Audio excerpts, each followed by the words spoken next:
நாங்க இப்ப எக்ஸாம் படிச்சு முடிக்கிறோம். முதல்ல அந்த சாப்டர். சரி, படிங்க படிங்க. இன்னைக்கு வேணா எடுக்கட்டுமா கிளாஸ் உங்களுக்கு? இன்னைக்கு எடுக்கலாமா உங்களுக்கு கிளாஸ்? நோனாக்கா சொன்னீங்கன்னா மத்த நீங்க ரெஸ்ட் எடுங்க மாதாஜி, நாங்க எக்ஸாம் முடிச்சிடுறோம். அடுத்த மண்டே எடுங்க. சனிக்கிழமை எக்ஸாம் மாதாஜி, அப்புறம் சண்டே ஒரு நாள் தானே, அப்புறம் மண்டே எடுங்க. சரி, ஓகே ஃபைன். ஸ்ட்ரெயின் பண்ணிக்காதீங்க, கொஞ்சம் நல்லா தெம்பு ஆயிட்டு வாங்க மாதாஜி. ஆக்சுவலி வந்தபோது நல்லாதான் வந்தேன்.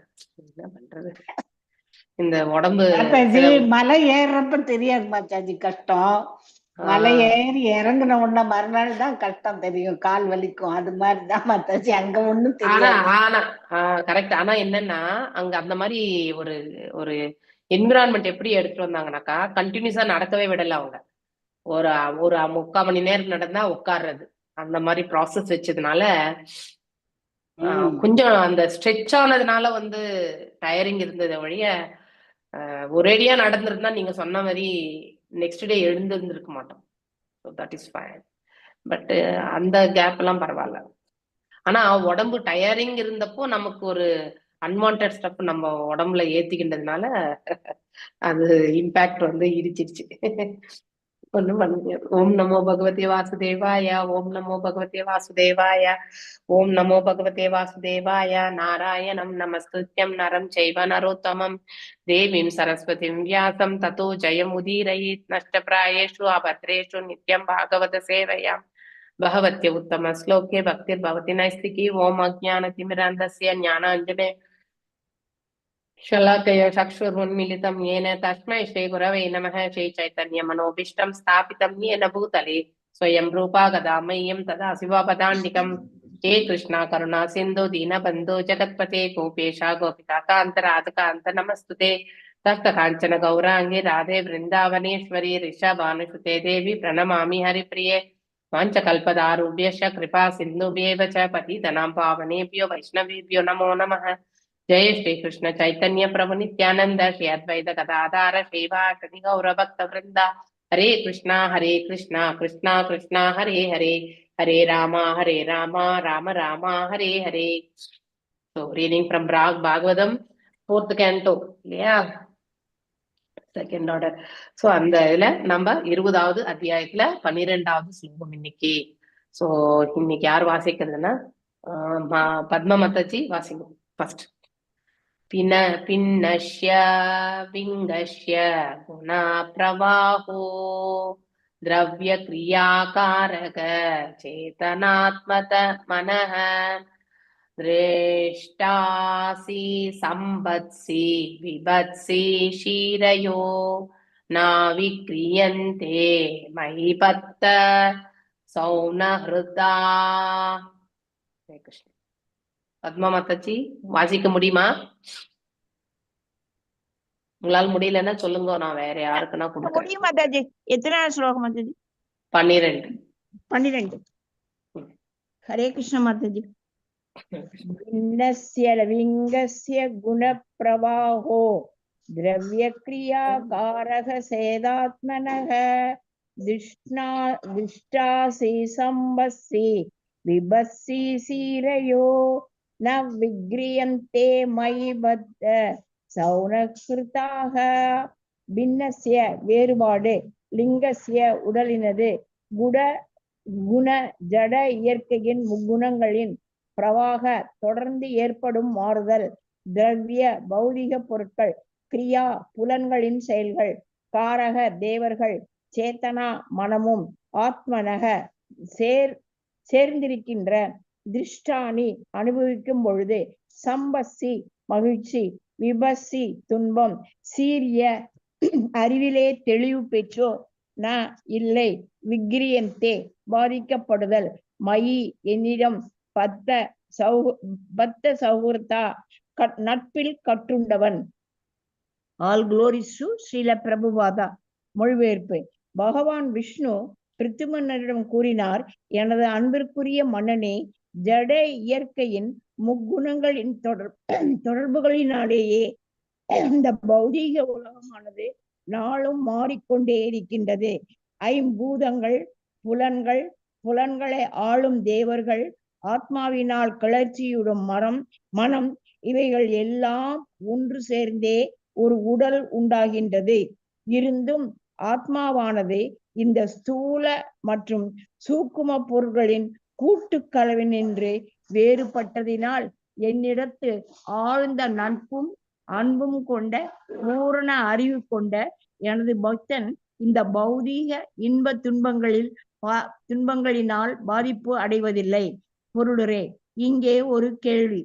இவ்வுடல் செய்யும் செயல்களின் கண்காணிப்பாளராக உயிர் செயல்பட வேண்டியிருக்கும் பொழுது அது எப்படி இந்த உடலின் செயல்களிடத்து அலட்சியமாக இருக்க முடியும் என்று கேட்கப்படலாம்.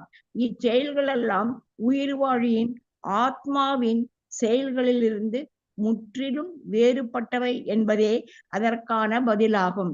இதற்கு எவ்வித பகட்டுமில்லாத ஒரு உதாரணம் கீழே தரப்படுகிறது. ஒரு வியாபாரி தன் வாகனத்தில் அமர்ந்து பயணம் செய்து கொண்டிருக்கும் பொழுது அதன் இயக்கம் பற்றி ஓட்டுநருக்கு அறிவுரை கூறுகிறார். அவருக்கு தெரியும் எவ்வளவு எரிபொருள் பயன்படுத்தப்படுகிறது என்று. அவ்வாகனத்தின் எல்லா தன்மைகளையும் அறிந்தவராயிருந்தும் அவர் தன் வாகனத்திடமிருந்து தனித்து தனது வியாபாரத்தை பற்றியே சிந்தித்துக் கொண்டிருக்கிறார். அவர் தனது வாகனத்தில் பயணம் செய்து கொண்டிருக்கும் பொழுது கூட தனது வியாபாரத்தையும் அலுவலகத்தை பற்றியுமே நினைத்துக் கொண்டிருக்கிறார். அதில் அவர் அமர்ந்திருந்தும் அவருக்கு அதோடு எந்தவித தொடர்பும் இல்லாது இருக்கிறது. எப்போதும் தன் தொழில் பற்றியே நினைத்துக் கொண்டிருக்கிறார். அதுபோல் உயிர்களும் எப்போதும் இறைவனுக்கு செய்யும் அன்பு தொண்டின் நினைவிலேயே ஆழ்ந்து இருக்க முடியும். அப்படி இருந்தால் பூத உடலின் செயல்களிலிருந்து அவைகள் தனித்து இருக்க முடியும். இந்நடுநிலையானது ஒரு பக்தனுக்கு மட்டுமே கைவரக்கூடியதாகும். பக்த சௌஹுருதாக என்னும் வார்த்தை நட்பில் கட்டுண்ட என்னும் பொருளின் குறிப்பாக இங்கே பயன்படுத்தப்பட்டிருக்கிறது. கர்மிகளும் ஞானிகளும் யோகிகளும் பக்தி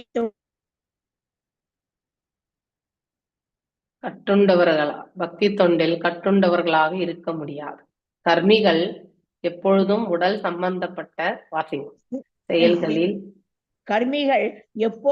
உடல் சம்பந்தப்பட்ட செயல்களில் ஈடுபாடு உடையவர்கள் ஆவர்.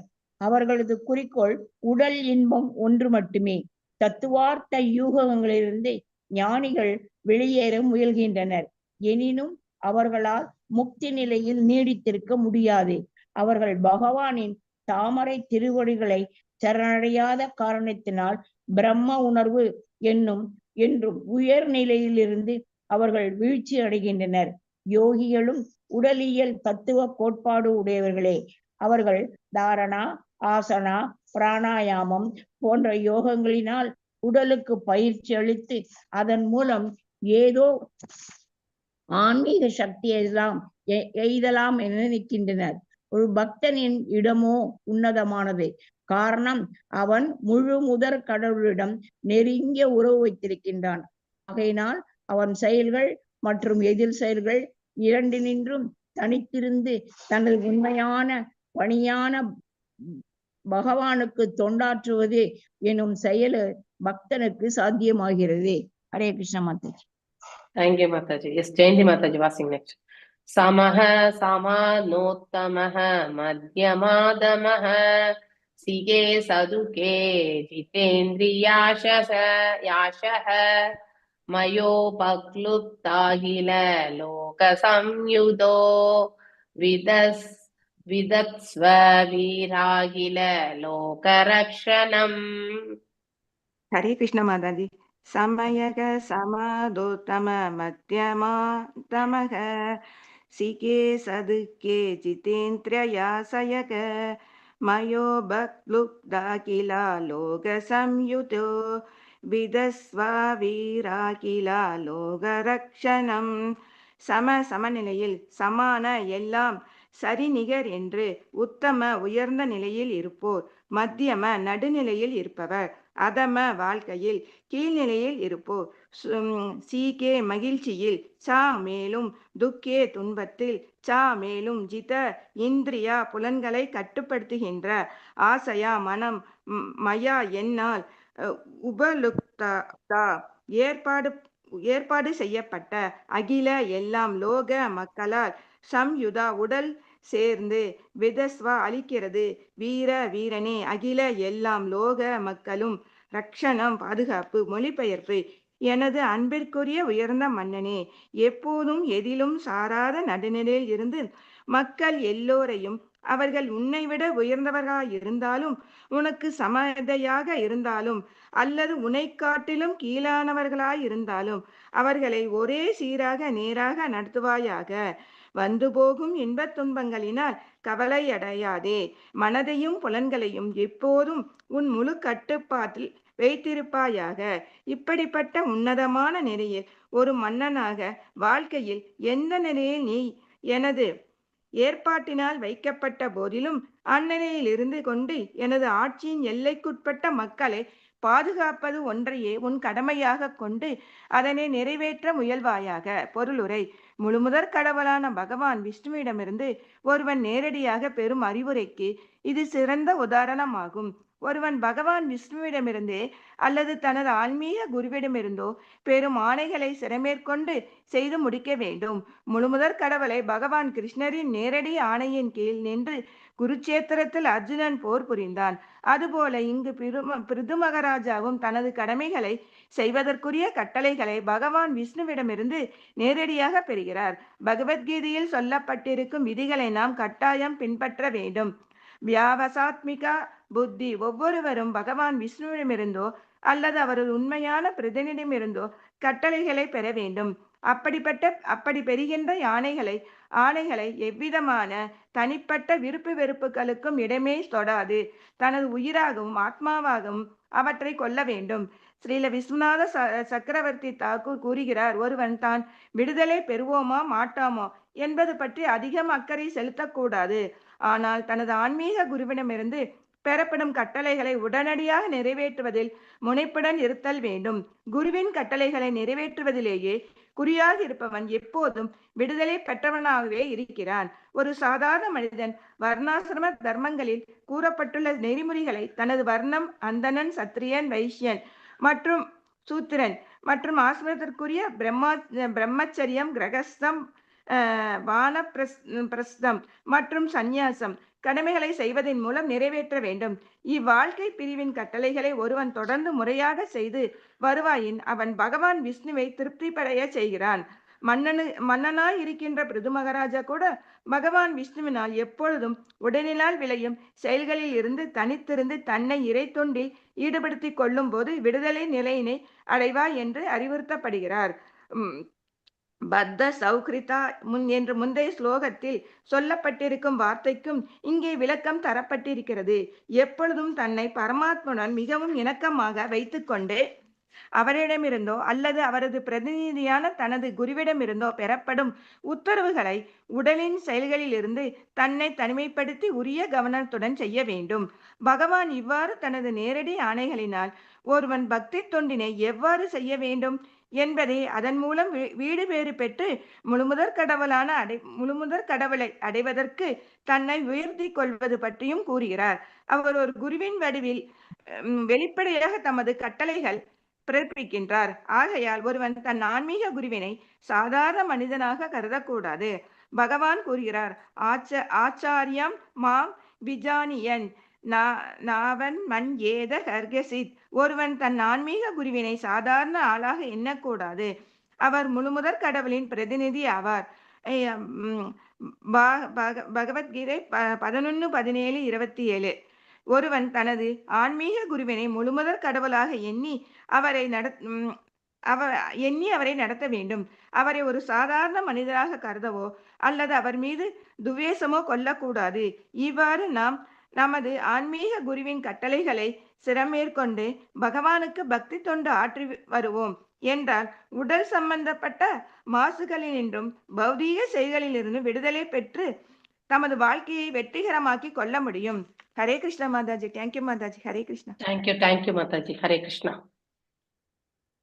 வேற யாரு வாசிச்சது?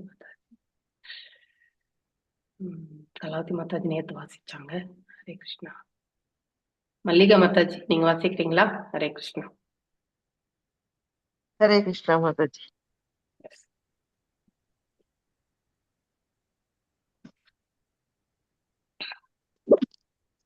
श्रेय प्रजापालनम् एव राज्ञो यत् साम्भराये शीकृतात् षष्ठम् अंसम् हर्तान्यथा हृदा पुण्यराजनाम् हरषिताकरहारो अगम् अत्ति. எஸ் வாசிங் மாதாஜி. பேசுறது மல்லிகா கேக்குதா? மாதாஜி இப்பதான் கேக்குது. மறுபடியும் கேட்கல. நெட்வொர்க் கொஞ்சம் இஷ்யூ, அதனால கேட்டேன் மாதாஜி. No problem. கேக்குறியா மாதாஜி? ஹரே கிருஷ்ணா. ஹரே கிருஷ்ணா. கேக்குதா யாரு மாதாஜி? இப்பதான் கேக்குது மாதாஜி. ஹரே ஆனா கிருஷ்ணா நிறைய மாதாஜி. ஆமா, ஆமா, நெட்வொர்க் ப்ராப்ளமா இருக்கும். சரி விடுங்க. வேற யாருன்னா வாசிக்க சொல்றேன் நான். ஹரே கிருஷ்ணா. சித்ரலேகா மாதாஜி வாசிங்க. हरे कृष्ण माताजी। வாசிங்க. श्रेयः प्रजापालनम् एव राज्ञो यत् साम्प्राये सीक्ता षष्ठम् अंसम् अर्धान्यथा कृत पुण्यः प्रजानम् हरषिताहर हारो अहम् अत्ति. ஸ்ரேய புனிதமான பிரஜா பாலனம் பொதுமக்களின் மீது ஆட்சி செலுத்துவது ஏவ உறுதியாக ராஞ்சா அரசனுக்கு ஏனென்றால் சம்பராயே மறுபிறவியில் ஸ்ரீகிருத்தார் புண்ணிய செயல்களின் சஷ்டம் அம்சம் 6ல் ஒரு பங்கு ஹர்தா வசூலிப்பவர் அந்நியதா அப்படியின்றி கிருதி புண்ணிய செயல்களினால் வரும் பலன்களை இழக்கின்ற பிரஜானாம் மக்களின்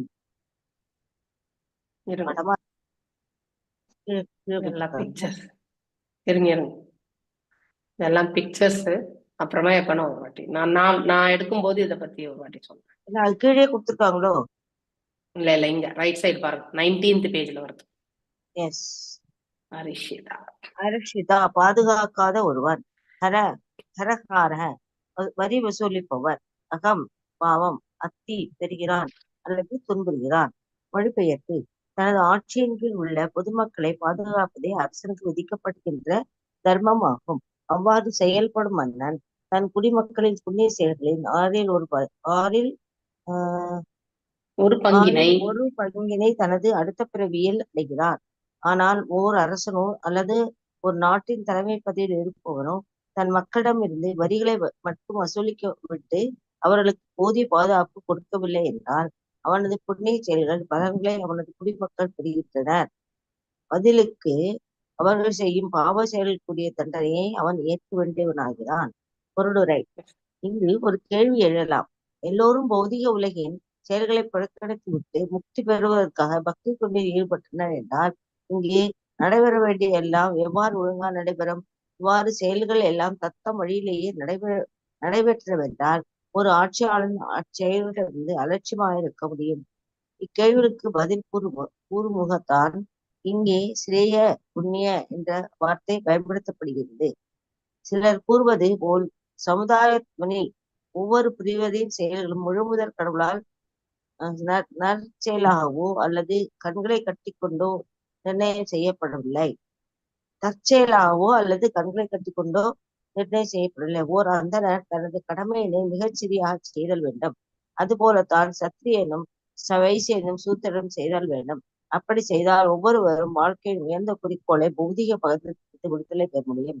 இது பகவத்கீதையிலும் 18.45 உறுதி செய்யப்பட்டுள்ளது. ஸ்வே ஸ்வே கர்மாணி அபிரதக சம்சித்திம் லபதே நரக. அவரவருக்கு விதிக்கப்பட்ட கடமைகளை செய்வதன் மூலம் ஒருவன் உயர் சித்தி எய்த முடியும் என்று பகவான் விஷ்ணு மகாராஜா பிருதுவினிடம் ஒரு அரசன் தனது ஆட்சியினையும் மக்களை பாதுகாக்கின்ற பொறுப்பதையும் அல்லது குடிமக்களையும் விட்டுவிட்டு அதற்கு பதிலாக விடுதலை பெறுவதற்காகவே மலைக்கு செல்ல வேண்டும் என்று வலியுறுத்தப்படவில்லை என்கிறார். அரசன் அல்லது அரசியலில் இருப்போரின் கடமை என்னவென்றால் குடிமக்கள் அல்லது பொதுமக்கள் வீடு பேறு அடைவதற்காக தத்தம் கடமைகளை சரிவர செய்கிறார்களா என்று கண்காணிப்பதே ஆகும். ஓர் மத சார்பற்ற அரசு மக்களின் செயல்களிலிருந்து வேறுபட்டவனாக இருக்கும் தன்னுடைய அரசனையோ அல்லது தலைமை பொறுப்பில் இருப்பவனையோ அவன் கூறியவாறு இருக்க வேண்டும் என்றும் கட்டாயப்படுத்துவதில்லை. தற்கால நாகரிக அரசுகள் மக்கள் தங்கள் கடமைகளை செய்வதற்கு எத்தனையோ விதிமுறைகளையும் சட்ட திட்டங்களையும் வைத்திருக்கின்றன. ஆயின் குடிமக்கள் ஆன்மீக அறிவில் முன்னேறி இருக்கின்றார்களா என்பதை மட்டும் கண்டுகொள்வதே இல்லை. அரசாங்கம் இவ்விஷயத்தில் அஜாக்கிரதையாக இருந்தால் குடிமக்கள் ஆன்மீக வாழ்வினையோ அல்லது இறைவனை அறிந்து கொள்ளும் உணர்வுகளையோ இன்றி மனம் போன போக்கில் சென்று பாபர் செயலில் சிக்கிக் கொள்கிறார்கள். நிர்வாக தலைவராக இருப்பவர் மக்களின் வரி வசூல் செய்யும் பொழுது அவர்களின் நலனின் அக்கறையற்றவனாக இருக்கக்கூடாது. ஓர் அரசின் உண்மையான கடமை என்னவென்றால் மக்கள் படிப்படியாக கிருஷ்ண உணர்வு பெறுகின்றனா என்று பார்ப்பதே ஆகும். கிருஷ்ண உணர்வு பெறுகின்றனா என்று கிருஷ்ண உணர்வு என்பது பாவ செயல்களிலிருந்து முற்றிலும் தன்னை விடுவித்துக் கொள்வது என்பதாகும். எவ்வளவு பாவ செயல்களில் ஓர் அரசு நீக்கிவிடுகிறதோ அங்கே யுத்தமோ கொள்ளை நோய்களோ வறுமையோ அல்லது எதற்காக இயற்கை உட்பாவங்களோ ஒன்றும் இருக்காது. மகாராஜா யுதிஷ்டரிடம் காலத்தில் இவை போன்றவைகள் எல்லாம் இல்லாது கட்டுப்படுத்தப்பட்டிருந்தன. ஓர் அரசன் அல்லது அரசியாளன் கிருஷ்ண உணர்வு மிக்கவர்களாக தன் குடிமக்களை ஆக்குவதற்கு இயல்கின்றவனாக இருப்பேன் அவர் தம் மக்களை ஆள்வதற்கு தகுதியோராவார். அப்படி இல்லையேல் அவர்கள் வரிவசூலிப்பதற்கு கூட உரிமையற்றவர்களாவர். ஓர் அரசன் தன் குடிமக்களின் ஆன்மீக நலனின் அக்கறையுடனாக இருக்கின்றான் என்றால் அவனால் அவர்களிடம் எந்தவித சிரமம் என்று வரி வசூல் செய்ய முடியும். இந்த முறையில் மட்டுமே மன்னனும் மக்களும் மகிழ்ச்சி அடையவர்களாக இருப்பார்கள். தன் குடிமக்களின் தகுந்த நற்செயல்களில் 1/6 பங்கினை அம்மன்னன் தனது மறுபிறவியில் பெறுவார். அதை விடுத்து பாவிலான குடிமக்களின் மீது வரிவசூலிப்பதால் அவர்கள் பாவச் செயல்களினால் வரும் பலன்களையும் அவன் அனுபவிக்க வேண்டியிருக்கும். இவ்விதி பெற்றோர்களுக்கும் ஆன்மீக குருக்களுக்கும் கூட பொருத்தக்கூடியதே. நாய்களையும் பூனைகளையும் போல் தங்கள் குழந்தைகளை பிறப்பினில் மட்டும் கொடுத்த பெற்றோர்கள் அக்குழந்தைகளை நெருங்கி வரும் மரணத்தினின்று காக்க தவறினால் அவர்களது மிருகத்தனமான நடவடிக்கைகளுக்கு பொறுப்பேற்க வேண்டியிருக்கும். நாளடைவில் அவர்கள் குழந்தைகள் சிப்பிகளாக மாறுவர். அதுபோல்தான் ஓர் ஆன்மீக குருவும் தன் அடிவர்களை பாவச் செயல்கள் செய்யாது பாதுகாக்க தவறினால் அவர்களது பாவங்களுக்கு பொறுப்பேற்க வேண்டி வரும்.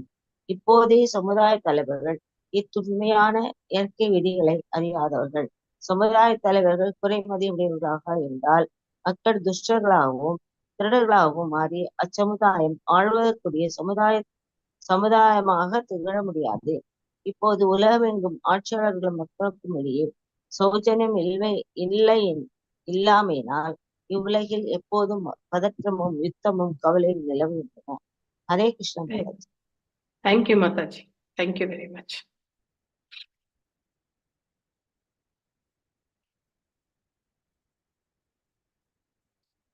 भिन्नस्य विङ्गस्य गुणप्रवाहो द्रव्यक्रियाकारक चेतनात्मनः दृष्टासि संबत्सि विभत्सि श्रियहो न विक्रियन्ते मयि भक्त सौनहृत्या. பின்னஷ்ய வேறுபாடு, விங்கஷ்ய உடலினது, குண ஜட இயற்கையின் குணங்களின், பிரவாக தொடர்ந்து ஏற்படும் மாறுதல், திரவிய பௌதீக பொருட்கள், கிரியா புலன்களின் செயல்கள், காரக தேவர்கள், சேதனா மனமும், ஆத்மனக தேர்ந்திருக்கின்ற, திருஷ்டாசி அனுபவிக்கும் பொழுது, சம்பத்சி மகிழ்ச்சி, விபத்சி துன்பம், ஸ்ரீய அறிவிலே தெளிவு பெற்றோர், நா இல்லை, விக்ரியந்தே பாதிக்கப்படுதல், மயி என்னிடம், பக்த சௌஹ்ருதா நட்பில் கற்றுண்டவன். பகவான் விஷ்ணு பிருத்துமனிடம் மேலும் அவருடைய உபதேசத்தை கண்டினியூ பண்றாரு. எனது அன்பிற்குரிய மன்னனே, ஜட இயற்கையின் முக்குணங்களின் தொடர்பினாலே இந்த பௌதீக உலகமானது நாளும் மாறிக்கொண்டே இருக்கிறது இல்லையா? அதாவது இங்கே இது இந்த பிரபஞ்சமே மாற்றத்திற்கு உட்பட்டதுதான். ஏன்னா இந்த குணங்கள் தான் செயல்படுகிறது. ஒரு குணாதிசயத்தினுடைய செயல்பாடு அந்த போக்கிலே செல்லும் பொழுது அதனுடைய மாற்றங்கள் அந்த குணாதிசயத்துக்கு ஏற்றவாறு நிகழும் இல்லையா? ஒரு காரியம் சத்வத்திலே நம்ம செயல்படும் பொழுது அனைவருக்கும் நன்மை பயக்கக்கூடிய அந்த ஒரு நிலையை எடுத்துரைக்கும். எப்பொழுது நன்மை எண்ணக்கூடிய அந்த நிலை ஏற்படுகிறதோ இந்த புவியில, ஆட்டோமேட்டிக்கலி என்ன நடக்கும்? அங்க இருக்கக்கூடிய ஜீவன்கள் எல்லாமே சந்தோஷம் இல்லையா, ஆனந்தம் இல்லைன்னா நிம்மதியை அடையும். நிம்மதி இருக்கிற இடத்துல வாழ்நிலை நல்ல செழிப்பான ஒரு நிலை ஏற்படுத்தும். அதே ரஜோல இருக்கும் பொழுது பேராசை இல்லையா, பேராசை, பொறாமை இதெல்லாமே இருக்கும். அங்கே சண்டை சச்சரவுகள் என்பது கண்டிப்பா இருக்கும். எனக்கு உரித்தானது என்ற அந்த வைராகியம் என்பது ஏற்படும். அப்போ நிம்மதி இருக்காது, அழிவு என்பது ஏற்படும். இது நம்ம ஒரே செயலை நம்ம 3 குணாதிசயங்கள்ல இருந்து பார்க்கும் பொழுது அதனுடைய அதாவது இந்த உலகத்தினுடைய மாற்றத்தினுடைய விதத்தை நம்மளால யூகிக்க முடியும். அதே அஜ்ஞானத்துல இருக்கிறவங்க அடர்ந்த அதாவது ஒரு காட்டுல, அறியாமை என்னும் காட்டுல போயிட்டு அவங்க தள்ளப்பட்டு விடுவாங்க நிரந்தரமா. அப்படிப்பட்ட ஒரு நிலை ரொம்ப டிராஸ்டிக்கான, அதாவது ரொம்ப பெரிய மாற்றத்துக்கு எடுத்துட்டு விடும். இப்ப சத்வத்துல இருந்து ரஜோ பாத்தீங்கன்னா சிறிய அளவு மாற்றம் தான் இருக்கும். ஆனா சத்வத்துல இருந்து நம்ம கம்பேர் பண்ணணும், தாமசிக்கு மிகப்பெரிய மாற்றம். அந்த மாற்றம் நன்மையான மாற்றம் கிடையாது. அந்த உயிர் வாழிய இன்னும் கீழான ஒரு நிலைக்கு தள்ளக்கூடிய ஒரு மாற்றத்தை கொண்டு கொடுக்கும். சோ எப்பவுமே இந்த உலகம் மாற்றத்திற்குரியது இல்லையா? துக்காலயம் சாஸ்வதம் எவ்வாறு சொல்றாங்க அப்படிங்கறத நாம் அனலைஸ் பண்ணணும். ஏன்னா இந்த உலகமே ஆளப்படுவது 3 குணங்களாலதான். காலத்தின் அடிப்படையில இந்த 3 குணங்கள் செயல்படும் பொழுது ஒரு உயிர் வாழி எந்த குணாதிசயத்தோடு அவன் செயல்படுகின்றானோ இல்லையா, அந்த குணாதிசயத்தினுடைய வெளிப்பாடுதான் கிடைக்க பெறும். அப்பதான் இங்க இருக்கக்கூடிய வாழ்நிலைகளுமே சிறப்பாக அமையறதோ இல்ல அழிவை நோக்கி செல்வதோ இது எல்லாமே நாம பார்க்கின்றோம். 5 பூதங்கள், பஞ்சமகாபூதங்கள் இல்லையா, புலன்கள், 10 புலன்கள் இல்லையா, அதாவது கர்மேந்திரியங்கள், ஞானேந்திரியங்கள், புலன்களை ஆணும் தேவர்கள். சோ ஒவ்வொரு புலனுக்குமே அதிதேவதை. இந்த கண் சூரியன் இல்லையா, அந்த மாதிரி நம்ம எல்லா உறுப்புகளுமே ஒவ்வொரு அதிதேவதை உண்டு. ஆத்மாவினால் கிளர்ச்சியுறும் மனங்கள் இல்லையா, சோ ஆத்மா என்ன பண்ணும்? இன்வோக் பண்ணி விட்டுடும். எஸ், அவனாலதான் இந்த மாதிரி ஒரு எண்ண ஓட்டம் வர்றது, மனசு லயிக்கிறதுக்கான மூல காரணமே யாரு? ஆத்மா. அவன் வெறுமனே அந்த உணர்வு எடுத்துட்டு விடுவான். அந்த உணர்வை எடுத்துக்கொள்ளக்கூடிய கெப்பாசிட்டி மனசுக்கு வரும் இல்லையா. அப்போ இந்த மனசு என்ன பண்ணும்? புத்தியை இயக்கும். அந்த புத்தி எவ்வாறு செயல்படுகிறது என்பது அவனுடைய குணாதிசயத்தின் அடிப்படையில் நிலை பெறும். அதே சத்வத்துல இருந்தா அகங்காரமற்ற தன்மை இருக்கும். ரஜோவா இருந்தா அகங்காரத்தோட செயல்படுவாங்க இல்லையா. தாமசிக்கு பைத்தியகாரத்தனமான நிலையில செயல்படுவாங்க. இதுதான் ஒவ்வொரு குணாதிசயத்தினுடைய செயல்பாடுகள். ஆத்மாவினால் கிளர்ச்சி உறும், ரொம்ப அழகான வார்த்தை அது. மனம் இவைகள் எல்லாம் ஒன்று சேர்ந்தே ஒரு உடல் உண்டாகிறது இல்லையா. 24 பண்புகள். ஆத்மாவானது இந்த ஸ்தூல மற்றும் சூக்ஷ்ம பொருட்களின் கூட்டு கலவை நின்று வேறுபட்டதினால் இல்லையா. ஏன்னா இந்த சூக்ஷ்ம மற்றும் ஸ்தூலம் தற்காலிகமானது இல்லையா. ஆனா ஆத்மா நித்தியமானது. என்னிடத்து ஆழ்ந்த நட்பு அன்பு கொண்ட பூரண அறிவு கொண்ட எனது பக்தன் இந்த பௌதீக இன்ப துன்பங்களினால் பாதிக்கப்படுவதில்லை. அப்படின்னா உண்மையிலே இந்த புலன்கள், மனசு இல்லையா, புத்தி இல்லையா, அகங்காரம் இவையெல்லாம் தான் செயல்படுகிறது. எதனால? இந்த தோன்றாத அருவத்தினுடைய 3 குணாதிசயங்களுடைய பண்பினாலதான் செயல்படுகின்றோம். சோ இவை அனைத்துமே பௌதீக பண்புகள். ஆத்மா ஆன்மீக பண்பு. சோ இந்த இரண்டுமே அதாவது இந்த இரண்டனுடைய செயல்பாடுகளை ஒருத்தர் புரிந்து கொள்பவர் யார்? பக்தனானவன். அவன் இந்த உலகத்தினுடைய இன்ப துன்பங்களினால் எப்பொழுதுமே அதாவது பாதிக்கப்படுவது கிடையாது. ஏன்னா அதாவது ஆத்மா செயல்படுவது கிடையாது. உண்மையிலே புலன்கள், மனசு இல்லையா, அகங்காரம், புத்தி இதெல்லாம் தான் செயல்படுறதுன்றத அந்த ஆத்மா நன்னா தெரிய ஆரம்பிக்கும். பொருளுரை இங்கே ஒரு கேள்வி. இவ்வுடல் செய்யும் செயல்களின் கண்காணிப்பராக உயிர் செயல்பட வேண்டி இருக்கும் பொழுது அது எப்படி இந்த உடலின் செயல்களிடத்து அலட்சியமாக இருக்க முடியும்? கண்டிப்பா அலட்சியமாக இருக்க முடியுன்றது ஒரு உதாரணம் எல்லாம் ரொம்ப அழகா கொடுத்துருக்காங்க இல்லையா. நம்ம கார் ஓட்டின்ண்டே போவோம் இல்லையா. கார் ஓட்டின்ண்டே போகும் பொழுது நம்ம மனசுல 1000 எண்ண ஓட்டங்கள் போயிட்டு இருக்கும். இன்னைக்கான பொழுது நான் எப்படி நம்ம அந்த பிசினஸ் டீல க்ளோஸ் பண்றது, இதெல்லாம் போயிட்டே இருக்கும். ஆனா கார் தன்னால ஓட்டின்ண்டே போயிருப்போம். ஏன்னா பிசிக்கலி அந்த பழகி இருப்போம் நம்ம இல்லையா. அந்த காரை பிரேக் போடுறது, கியர் மாத்துறது, இப்பெல்லாம் கியர்லெஸ் கார் வந்துருச்சு இல்லையா. அதனால வெறுமே டைரக்டா சுத்திட்டே போயிட்டே இருக்கும். எப்படி நம்ம அந்த ஆக்சிலரேட்டர் அழுத்துறது, பிரேக் எப்படி அழுத்துறது, ஸ்பீடை குறைக்கிறது, ஸ்பீடை ஏத்துறது, இது ஆட்டோமேட்டிக்கலி அந்த மைண்டுக்கு இட் இஸ் ஆல்ரெடி ரெக்கார்டட் அந்த இன்ஃபர்மேஷன். அதனால நம்ம யாராவது எதிர்த்தரப்புல வராங்களான்னு இந்த கண்ணுல பார்த்துட்டு இருப்போமே ஒழிய மனசு முழுவதுமே நம்ம அசை போட்டு கொண்டிருக்கக்கூடிய எண்ண ஓட்டங்கள் நிகழ்ந்த வண்ணமே இருக்கும். இந்த செயல்கள் எல்லாம் உயிர் வாழியின் ஆத்மாவின் செயல்களில் இருந்து முற்றிலும் வேறுபட்டவை என்பதை அதற்கான பதிலாகும். அதாவது ஆத்மாவுடைய செயல்பாடு என்னன்னா வெறுமனே தூண்டுதல், அவ்வளவுதான். அது என்னமே செய்யாது. அதுதான் இன்வோக் பண்ணும். ஆனா எல்லாமே எக்ஸிகியூஷன் பண்றது யாரு? இந்த மனசு, புத்தி, அகங்காரம் மற்றும் புலன்களின் செயல்கள். இவை அனைத்தும் தான் செயல்பட ஆரம்பிக்கும். இதற்கு எவ்வித பகட்டும் இல்லாத ஒரு உதாரணம் கீழே தரப்பட்ட ஒரு வியாபாரி தன் வாகனத்தில் அமர்ந்து பிரயாணம் செய்து கொண்டிருக்கும் பொழுது அதன் இயக்கம் பற்றி ஓட்டுநருக்கு அறிவுரை கூறுகிறார் இல்லையா. அதாவது ஓட்டிட்டு போகக்கூடிய டிரைவருக்கு அறிவுறுத்துகிறார். அவருக்கு தெரியும் எவ்வளவு எரிபொருள் பயன்படுத்தப்படுகிறது என்று. அவ்வளவு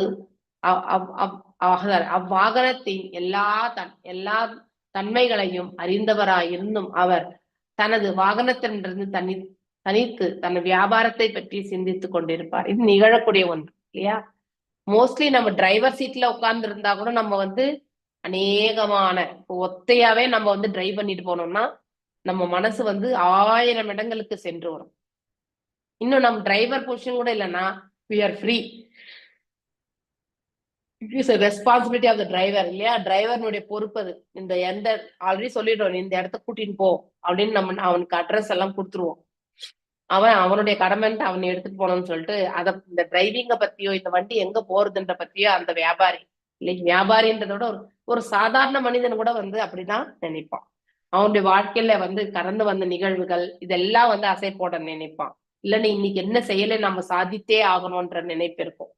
உண்மையிலேயே அங்கன் பிரயாணித்து கொண்டிருக்கக்கூடிய அவன் அந்த செயலின் மீது போக்கஸ் பண்ணாம அவன் வாழ்க்கையில் எங்கேயோ நடந்த விஷயங்களையும் அசை போடுவது, என்ன நடத்தணும் இனிமேன்றதையும் அசை போடுவது, இது எல்லாம் தான் அவன் அவனுடைய செயல்பாடுகள்ல எடுத்துட்டு வருவான்.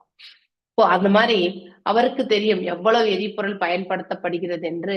அவ்வாகனத்தின் அதாவது எல்லா தன்மைகளையும் அறிந்தவராயிருந்தும் அவர் தன் வாகனத்தில் தனித்து அதாவது தனது வியாபாரத்தை பற்றியே சிந்தித்து கொண்டிருக்கிறார் இல்லையா. உட்கார்ந்து அதனுடைய ஆலோசனை மட்டுமே செய்யறது. மேலும் அவர் தனது வாகனத்தின் பயணம் செய்து கொண்டிருக்கும் பொழுது கூட தனது வியாபாரத்தையும் அலுவலகத்தையும் பற்றியுமே நினைத்து கொண்டிருக்கிறார். சேஃபா போய் சேர்வோமா, இல்லை எங்க தடையாகும், நம்ம பிரயாணம் எப்படி இருக்கும், வண்டியினுடைய நிலை என்ன, இத பத்தி எல்லாம் பெருசா ஜென்ரலா நம்ம யோசிக்க மாட்டோம். ஒரு முறை பழுதானால் மட்டும்தான் நாம அதை ரிப்பேர் பண்ணும்போது தான் நம்ம யோசிப்போம். அது வரைக்கும் நாம யோசிக்கவே மாட்டோம் சந்தானமா. மேலும் அதில் அவர் அமர்ந்திருக்கும் அவருக்கு அதோடு எந்தவித தொடர்பும் இல்லாதிருக்கிறார் இல்லையா. பிரயாணி தான் இந்த ஆத்மா, அது போலதான் இந்த உதாரணம். ஓகே. எப்பொழுதும் தன் தொழில் பற்றியே நினைத்து கொண்டிருக்கிறார். அது போல உயிர்களும் எப்போதும் இறைவனுக்கு செய்யும் அன்பு தொண்டினை நினைவில் ஆழ்ந்து இருக்க வேண்டும். அதுதான் ரொம்ப முக்கியம். ஆக்சுவலி அங்கதான் நம்ம எல்லாருமே லேக் ஆகிறோம் இல்லையா. அப்படி இருந்தால் பூத உடலின் செயல்களில் இருந்து அவைகள் தனித்து இருக்க முடியும். மேலும் இந்த நடுநிலையாவது ஒரு பக்தனுக்கு மட்டுமே கைவரக்கூடியதாகும். சோ இந்த வரம் வந்து யாருக்கும் இருக்கு? Only to the devotee. அவனாலதான் பக்குவப்படுத்த முடியும். ஏன்னா மகாமந்திர ஜபம் அவனை வந்து நற்பாதைக்கும் நல்ல ஆரோக்கியத்திற்கும் வந்து வழிவகுத்து கொடுக்கிறது இல்லையா? மேலும் அவனுக்கு என்ன தேவையோ அதெல்லாமே ஸ்தூல உடல் மூலம் அவன் வந்து செயல்படுத்தி கொள்கிறான். சோ பக்தி பக்த சௌஹ்ருதா என்னும் வார்த்தை என்ன அர்த்தத்தை கொடுக்குதுன்னா, நட்பில் கட்டுண்ட இல்லையா? அதாவது ஃப்ரெண்ட்ஷிப்ல வந்து, அதாவது சாக்கியத்துல என்னும் பொருளின் குறிப்பாக இங்கே பயன்படுத்தப்பட்டிருக்கின்றன. கர்மிகளும் ஞானிகளும் யோகிகளும் நமக்கு அவங்களுடைய 3 விதமான டெஸ்டினேஷன் நல்லாவே தெரியும். கர்மிகள் மீண்டும் இந்த இடத்துல திரும்பி வருவாங்க இல்லையா? கர்மகாண்டா மூலம். ஞானிகள் அவர்களும் வந்து யோகத்தில் முழுமடையாமல் மீண்டும் இங்க திரும்பி வருவார்கள். மேலும் அதாவது கர்மிகள், ஞானிகள், யோகிகளும் வந்து, ஏன்னா யோகிகளும் ஞானிகளும் அவங்களுடைய இது வந்து சாயுஜ்ய முக்தியில வந்து நிறைவேறும். சாயுஜ்ய முக்தி வந்து தீர்மான முக்தி கிடையாது. எப்பொழுது வேணாலும் அவங்க வந்து திரும்பி வரக்கூடிய பாதைக்கு வருவாங்க. சோ இப்படி இருக்க முடியாது. கர்மிகள் எப்பொழுதும் உடல் சம்பந்தம், அவங்க எல்லாமே கிராஸ் பிளாட்ஃபார்ம் இல்லையா? அதாவது ஸ்தூலமான நிலையில இருக்கக்கூடிய வஸ்துக்கள். ஸ்தூலம் என்றால் நம்ம கண்ணால பார்க்கக்கூடிய அனைத்துமே இல்லையா? அதுதான் ஸ்தூலம். சூக்ஷ்மம் வந்து நம்மளால பார்க்க முடியாது, அந்த ஜீவனால மட்டும்தான் உணர முடியும். அதுதான் சூக்ஷ்மம். இப்படி உடல் சம்பந்தப்பட்ட செல் ஈடுபடுபவர்கள் அவர்களது குறிக்கோள் உடல் இன்பம் ஒன்று மட்டுமே. யாராவது இந்த கிராஸ் பாடி அப்படின்னாக்கா ஸ்தூல இயக்கங்களை மட்டுமே நம்பி இருக்கக்கூடியவங்க. ஓகே, அவங்களுடைய செயல்பாடுகள் இப்படிதான் இருக்கும். தத்துவார்த்த யூகங்கள், இது ஞானிகள் வெளியேற முயல்கின்றனர், இன்னும் அவர்களால் முக்தி நிலையில் நீடித்திருக்க முடியாது. அதுதான் உண்மை இல்லையா? சோ மேல சென்றாலும் கூட there is no guarantee. அந்த பிரம்மஜோதில நாம கலக்கிறது கிடையாது, ஒரு பேட்ச் ஒர்க் மாதிரிதான். அது எப்ப விழுதோ இந்த இடத்துல மீண்டும் நாம பிறவி எடுக்க வேண்டியதுதான். அதனால வந்து கேரண்டி கிடையாது. சாயுஜ்ய முக்தி வந்து நமக்கு கேரண்டி கிடையாது. அதையே வந்து மிச்சம் இருக்கக்கூடிய முக்தி இல்லையா, கோலோக்கு செல்லக்கூடிய சாரூக்கிய சாலோக்கிய இல்லையா? சோ இப்படி இருக்கக்கூடியது எல்லாமே வந்து ரொம்ப முக்கியமான ஒரு இது. அதாவது ஆரம்ப கட்டத்துல வந்து பக்தியில இருக்காங்கன்னா அவங்க அட்லீஸ்ட் முக்திக்கான பிரயாணத்தை அவங்க வந்து கண்டிப்பா மேற்கொள்ளணும். ஆனா பக்குவம் அடையும் போது அதெல்லாம் எதுவுமே தேவையற்ற ஒரு நிலை. வெறுமனே கேவல பக்தி மட்டும் பண்ணலாம், இறைவன் நமக்கு நற்கதி கொடுப்பாங்க அப்படிங்கிற ஒரு எண்ணத்தை நாம வளர்த்துக்கணும். அதுதான் ரொம்ப முக்கியமான, அதுதான் உணர்தல். மேலும் எனினும் அவர்களால் முக்தி நிலை நீடித்திருக்க முடியாது. அதான் இப்ப நான் சொன்னேன், சாயுஜ்ய முக்தி வந்து பர்மனன்ட் கிடையாது, சொல்யூஷன் கிடையாது. அவர்கள் பகவானின் தாமரை திருவடிகளை சரணடையாத காரணத்தினால் பிரம்ம உணர்வு என்னும் உயர்நிலையிலிருந்து அவர்கள் வீழ்ச்சி அடைகின்றனர். தவறி விழுவதற்கான மார்க்கம் என்பது மிக மிக அதாவது இருக்கக்கூடிய ஒரு வாய்ப்பு. அதே வேற அதாவது சாரூக்கிய இதெல்லாமே வந்து அவர்கள் மீண்டும் வரமாட்டார். சோ அப்படிப்பட்ட ஒரு தன்மை. மேலும் பகவானின் தாமரை திருவடிகளை சரணடையாத காரணத்தினால் பிரம்ம உணர்வு அல்லது உயர் நிலையிலிருந்து அவர்கள் வீழ்ச்சி அடைவார்கள். அந்த ஏகாதசி தினம் வந்து நாம செயல்படக்கூடிய ஒன்றுமே வந்து மிகப்பெரிய வாழ்க்கை தான். அதனால இதுவரைக்கும் யார் அந்த ஏகாதசி இதை வந்து கரெக்டா ஃபாலோ பண்ண முடியல அந்த மாதிரி இருக்கிறவங்க எல்லாமே கண்டிப்பா ஃபாலோ பண்ணணும் இல்லையா? சாதாரணமா நான் ஒரு டிவோட்டியா தான் இப்ப ஜாயின் ஆயிருக்கேன், இப்பதான் 18 days முடிச்சேன், நான் இப்போ பாகவதம் அட்டென்ட் பண்ணிட்டு இருக்கேன் அப்படிலாம் நம்ம வந்து பார்க்கும் பொழுது so you should follow that Ekadashi. So Ekadashi ஒரு விதத்துல வந்து நம்ம ஃபாலோ பண்ணும்போது நம்ம பாடியில இருக்கக்கூடிய ஆர்கன்ஸுக்கு வந்து ஒரு ரெஜுனிவேஷன் சொல்லுவாங்க, அப்படின்னா புத்துணர்வு வந்து ஏற்படுத்தி கொடுக்கும். அதனால நம்ம இந்த உபவாசங்கள் அதெல்லாமே நம்ம வந்து கண்டிப்பா பரிபாலிக்கணும். ஓகே, ஸோ தத்துவார்த்த யூகங்கள் இதை விடுத்துட்டு நம்ம வெறுமனே ஞானத்தை வளர்த்துக்கிறது இல்லை யோக நிலையில நிலை பெறுறது, இது வந்து நமக்கு பர்மனன்ட் தீர்வு கண்டிப்பா கிடைக்காது. ஏன்னா அது எல்லாம் அவரவர்களுடைய உணர்தல். ஞானிகள் என்ன பண்ணுவாங்க, ஞானத்தை அபிவிருத்தி செய்துக்கணும் அப்படின்னு நினைப்பாங்க. யோகிகள் வந்து தியான பயிற்சியில வந்து நிறைவடையணும், அதை பக்குவப்படுத்தணும்னு நினைப்பாங்க. உண்மையிலே அது எல்லாம் கடினமான பாதை. அதுல வந்து நம்ம முக்தி பெறுவது என்பது அதிகபட்சமா சாயுஜ முக்தி, அதுக்கு மேல கிடையாது.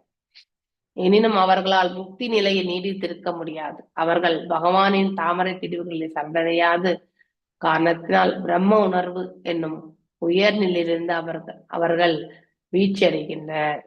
அதாவது பிரம்மன் உணர்வு, அப்சல்யூட் பிரம்மன் உணர்வு இல்லையா, அந்த நிலையில அவர்கள் அதை அட்டைன் பண்ண முடியறது கிடையாது அவங்களால.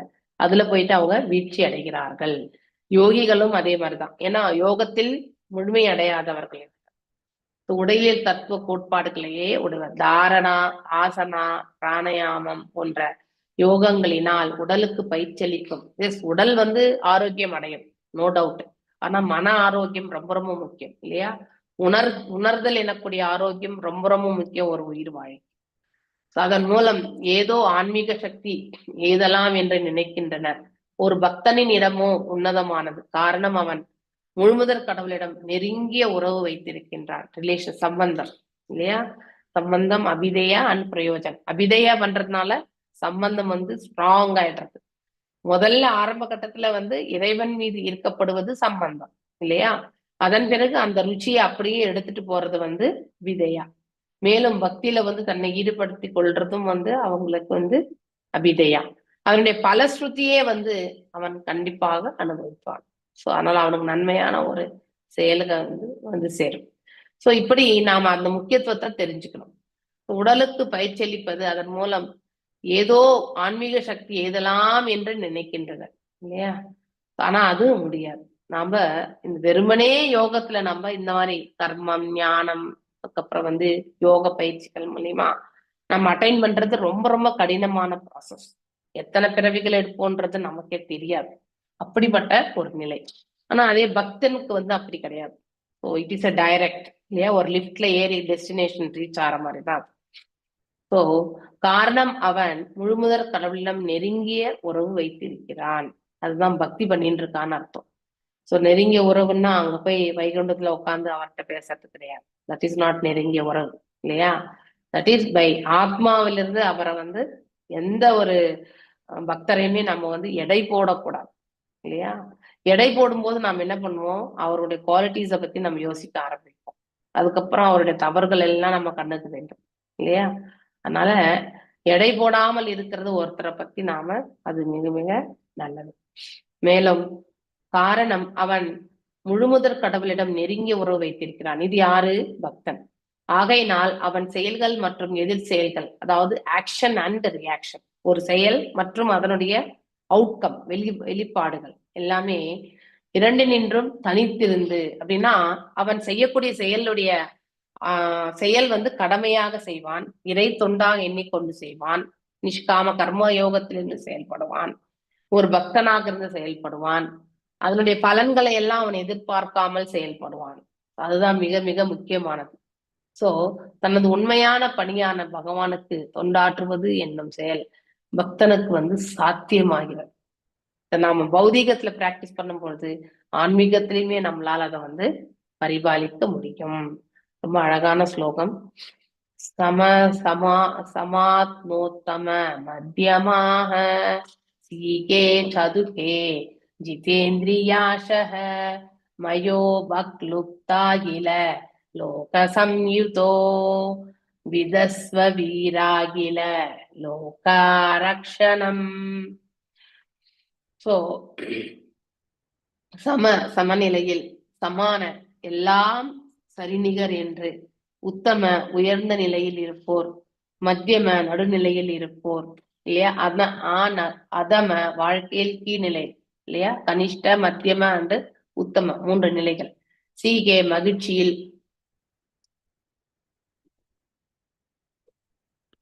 தா மேலும் துக்கே துன்பத்தில், தா மேலும் ஜிதேந்திரிய புலன்களை கட்டுப்படுத்துகின்ற, ஆஷய மனம், மயா என்னால், உபக்லுப்த ஏற்பாடு செய்யப்பட்ட, அகில எல்லாம், லோக மக்களால், சம்யுத உடன் சேர்ந்து, விதஸ்வ அளிக்கிறது, வீர வீரனே, அகில எல்லாம், லோக மக்களும், ரக்ஷணம் பாதுகாப்பு. எனது அன்பிற்குரிய உயர்ந்த மன்னனே, எப்பொழுதும் எதிலும் சாராத நடுநிலையில் இருந்து மக்கள் எல்லோரையுமே அப்படின்னா பாரபட்சமின்றி இல்லையா? அவர்கள் உன்னை விட உயர்ந்தவர்களாக இருந்தாலும் உனக்கு உனக்கு சமதையாக இருந்தாலும் அப்படின்னா சமமாக இருந்தாலும் ஸ்பெல்லிங் மிஸ்டேக், அல்லது உன்னை காட்டிலும் கீழானவர்களாக இருந்தாலும் அவர்களை ஒரே சீராக நேராக நடத்துவாயாக. சோ பை குவாலிட்டிஸ், ஒருத்தர் வந்து கனிஷ்ட அதிகாரியா இருக்கலாம், ஒருத்தர் மத்தியம அதிகாரியா இருக்கலாம், ஒருத்தர் வந்து உத்தம அதிகாரியா இருக்கலாம். அதனால நீ வந்து பேலன்ஸ்டா, அதாவது எந்த சூழ்நிலையுமே வந்து பேலன்ஸ்டா பண்ணக்கூடிய அந்த நிலை. மேலும் வந்து போகும் இன்பத் துன்பங்களால் வந்து கவலைப்படாதே, மனதையும் பொருள்களையும் எப்பொழுதும் வந்து முழு கட்டுப்பாட்டில் வைத்திருப்பாயாக. அப்படின்னா முழு கட்டுப்பாடு என்பது மனசை வந்து ஒருநிலைப்படுத்துறதுன்னு அர்த்தம். ஒருநிலை யார் மேல படுத்த முடியும்னா எல்லாம் வல்ல இறைவனுடைய அர்ச்ச விக்கிரகத்தின் மேலதான் நம்மள மனசுல கொண்டு வர முடியும் இல்லையா? அதாவது அதுவும் வந்து பயிற்சி செய்து செய்து செய்துதான் கண்ணை மூடி அவரை எண்ணிக்கொண்டு நாம தியானம் செய்யும்போது அவருடைய ரூபம் என்பது நமக்கு தாமாகவே அடைபெறுகிறோம். அப்படி இன்னும் நமக்கு வரலன்னா கண்டிப்பா நம்முடைய பயிற்சி பத்தல அப்படிங்கிறது நம்ம புரிஞ்சுக்கணும். மனதையும் புலன்களையும் எப்பொழுதும் உன் கட்டுப்பாட்டில், எஸ் மனசை விட்டோம்னா புலன்கள் இன்னும் வந்து ஹெட்டா போய் எல்லாமே செயல்படுத்த ஆரம்பிச்சிடும். அதனால அது ரெண்டுத்தையுமே நீ வந்து கட்டுப்படுத்தணும். இப்படிப்பட்ட உன்னதமான நிலையில் ஒரு மன்னனாக வாழ்க்கையில் என் நிலையில் நீ இது ஏற்பாட்டினால் வைக்கப்பட்ட போதிலும், அதாவது இது இறைவனுடைய ஆள வந்து செய்யப்பட்டது. ஏன்னா அவன் வந்து வேணனுடைய உடலிலிருந்து பிறந்தவன். அதனால இந்த மாதிரி ஒரு நிலையிலிருந்து இறைவன் வருவார் என்பது முன்னரே சொல்லப்பட்டிருப்பதால் அந்த நிலை முழு கட்டுப்பாட்டுல வந்து மனசை வந்து கண்டிப்பா வைக்கணும். இப்படிப்பட்ட உன்னத நிலையில் ஒரு மன்னனுக்கு இருக்க வேண்டிய குவாலிட்டிஸ் இதுதான். ஏன்னா பாரபட்சமின்றி தன்னுடைய மக்களை பிரஜைகளை வந்து நல்வழியில இட்டு செல்லணும் இல்லையா? வெறும் பெயரளவிலே வந்து வரி வசூலித்து அந்த வரியை கொண்டு அவன் வந்து மக்களை வந்து வாட்டி வதைக்க கூடாது. சோ இந்த புண்ணியம் பாவம் எல்லாமே இந்த 2 ஸ்லோகங்கள்ல வருது. ஒரு அரசன் நற்காரியங்களை செய்து குடிமக்களை நல்வழியில் நடத்தி சென்று அவன் வந்து மக்களை நிம்மதியான வாழ்க்கை தரத்தை அவன் வந்து ஏற்படுத்தி கொடுத்தான் என்றால் அந்த மன்னன் வந்து அந்த குடிமக்களுடைய 1/6 பங்கு புண்ணியத்தை வந்து சம்பாதிக்கக்கூடிய தகுதியை அவன் பெறுகின்றான். ஆனால் அதே வந்து குவைட் ஆப்போசிட் இல்லையா? அப்படி எடுத்துக்கும் பொழுது அவனுக்கு வந்து அவனுடைய புண்ணியங்கள் எல்லாம் கரைய ஆரம்பிக்கும். மேலும் மக்களுடைய பாவ செயல்கள்ல இருந்து 1/6 பகுதி அவனுக்கு வந்து சேரும். அதனால எல்லாரும் போயிட்டு பிரைம் மினிஸ்டர், பிரசிடென்ட் இல்லையா, அப்புறம் சீஃப் மினிஸ்டர், இப்படி எல்லாமே பதவிக்காக அவ்வளவு சண்டை போடுறோம் நம்ம இல்லையா? ஆனா உண்மையிலேயே அந்த மாதிரி பதவி இப்ப இருக்கக்கூடிய பதவிகள்ல அமர்ந்து கொண்டு எனக்கு தெரிஞ்சு புண்ணியங்களை விட பாவங்களை தான் போய் சேரும் இல்லையா? ஏன்னா இந்த கலியுகத்துல நாம எல்லாம் பாவங்கள் தான் வந்து மேன்மையா நிகழ்ந்த வண்ணம் இருக்கிறத வழிய புண்ணிய செயல்கள் வந்து மிக மிக மிக குறைவானது. இப்படி ஒரு மன்னனாக வாழ்க்கையில் எந்த நிலையிலுமே நீ எனது ஏற்பாட்டினால் வைக்கப்பட்ட போதிலும் அப்படின்னா இதுல இருந்து இந்த ஒரு சென்டென்ஸ்ல இருந்து நம்ம என்ன தெரிஞ்சுக்கணும்னா எச்சூழலையுமே வந்து இறைவனால் வந்து அதாவது பாதுகாக்கப்பட்டிருக்கு, இல்ல அவருடைய உத்தரவின் பேரிலும் அவருடைய அனுகிரகத்தின் பேர்ல தான் ஒரு செயல் வந்து நடைபெறுகிறது அப்படிங்கிறதையும் நாம் தெரிஞ்சுக்கணும். ஒவ்வொருத்தருமே அவ்வாறு, ஆனா அதற்கு மூல காரணம் அவன் எந்த குணாதிசயத்தோடு இருக்கின்றான் என்பதை பொறுத்துதான் இல்லையா? அதற்கேற்றவாறு அந்த செயலை வந்து செயல்படுத்திவிடும். ஆனா செயல்கள் எல்லாமே இறைவனிடத்திலிருந்து வரக்கூடிய ஒன்றுதான். மேலும் இருந்த கொண்டு தனது ஆட்சியின் எல்லைக்குட்பட்ட மக்களை வந்து பாதுகாப்பு ஒன்றையே தன் கடமையாக கொண்டு அதை நிறைவேற்ற முயல்வாயாக அப்படின்னு சொல்லிட்டு பகவான் வந்து யாருக்கு? பிருத்து மன்னருக்கு வந்து அறிவுறுத்துகிறார். முழுமுதற் கடவுளான பகவான் விஷ்ணுவிடமிருந்து ஒருவன் நேரடியாக பெறும் அறிவுரைக்கு இது ஒரு சிறந்த உதாரணம்.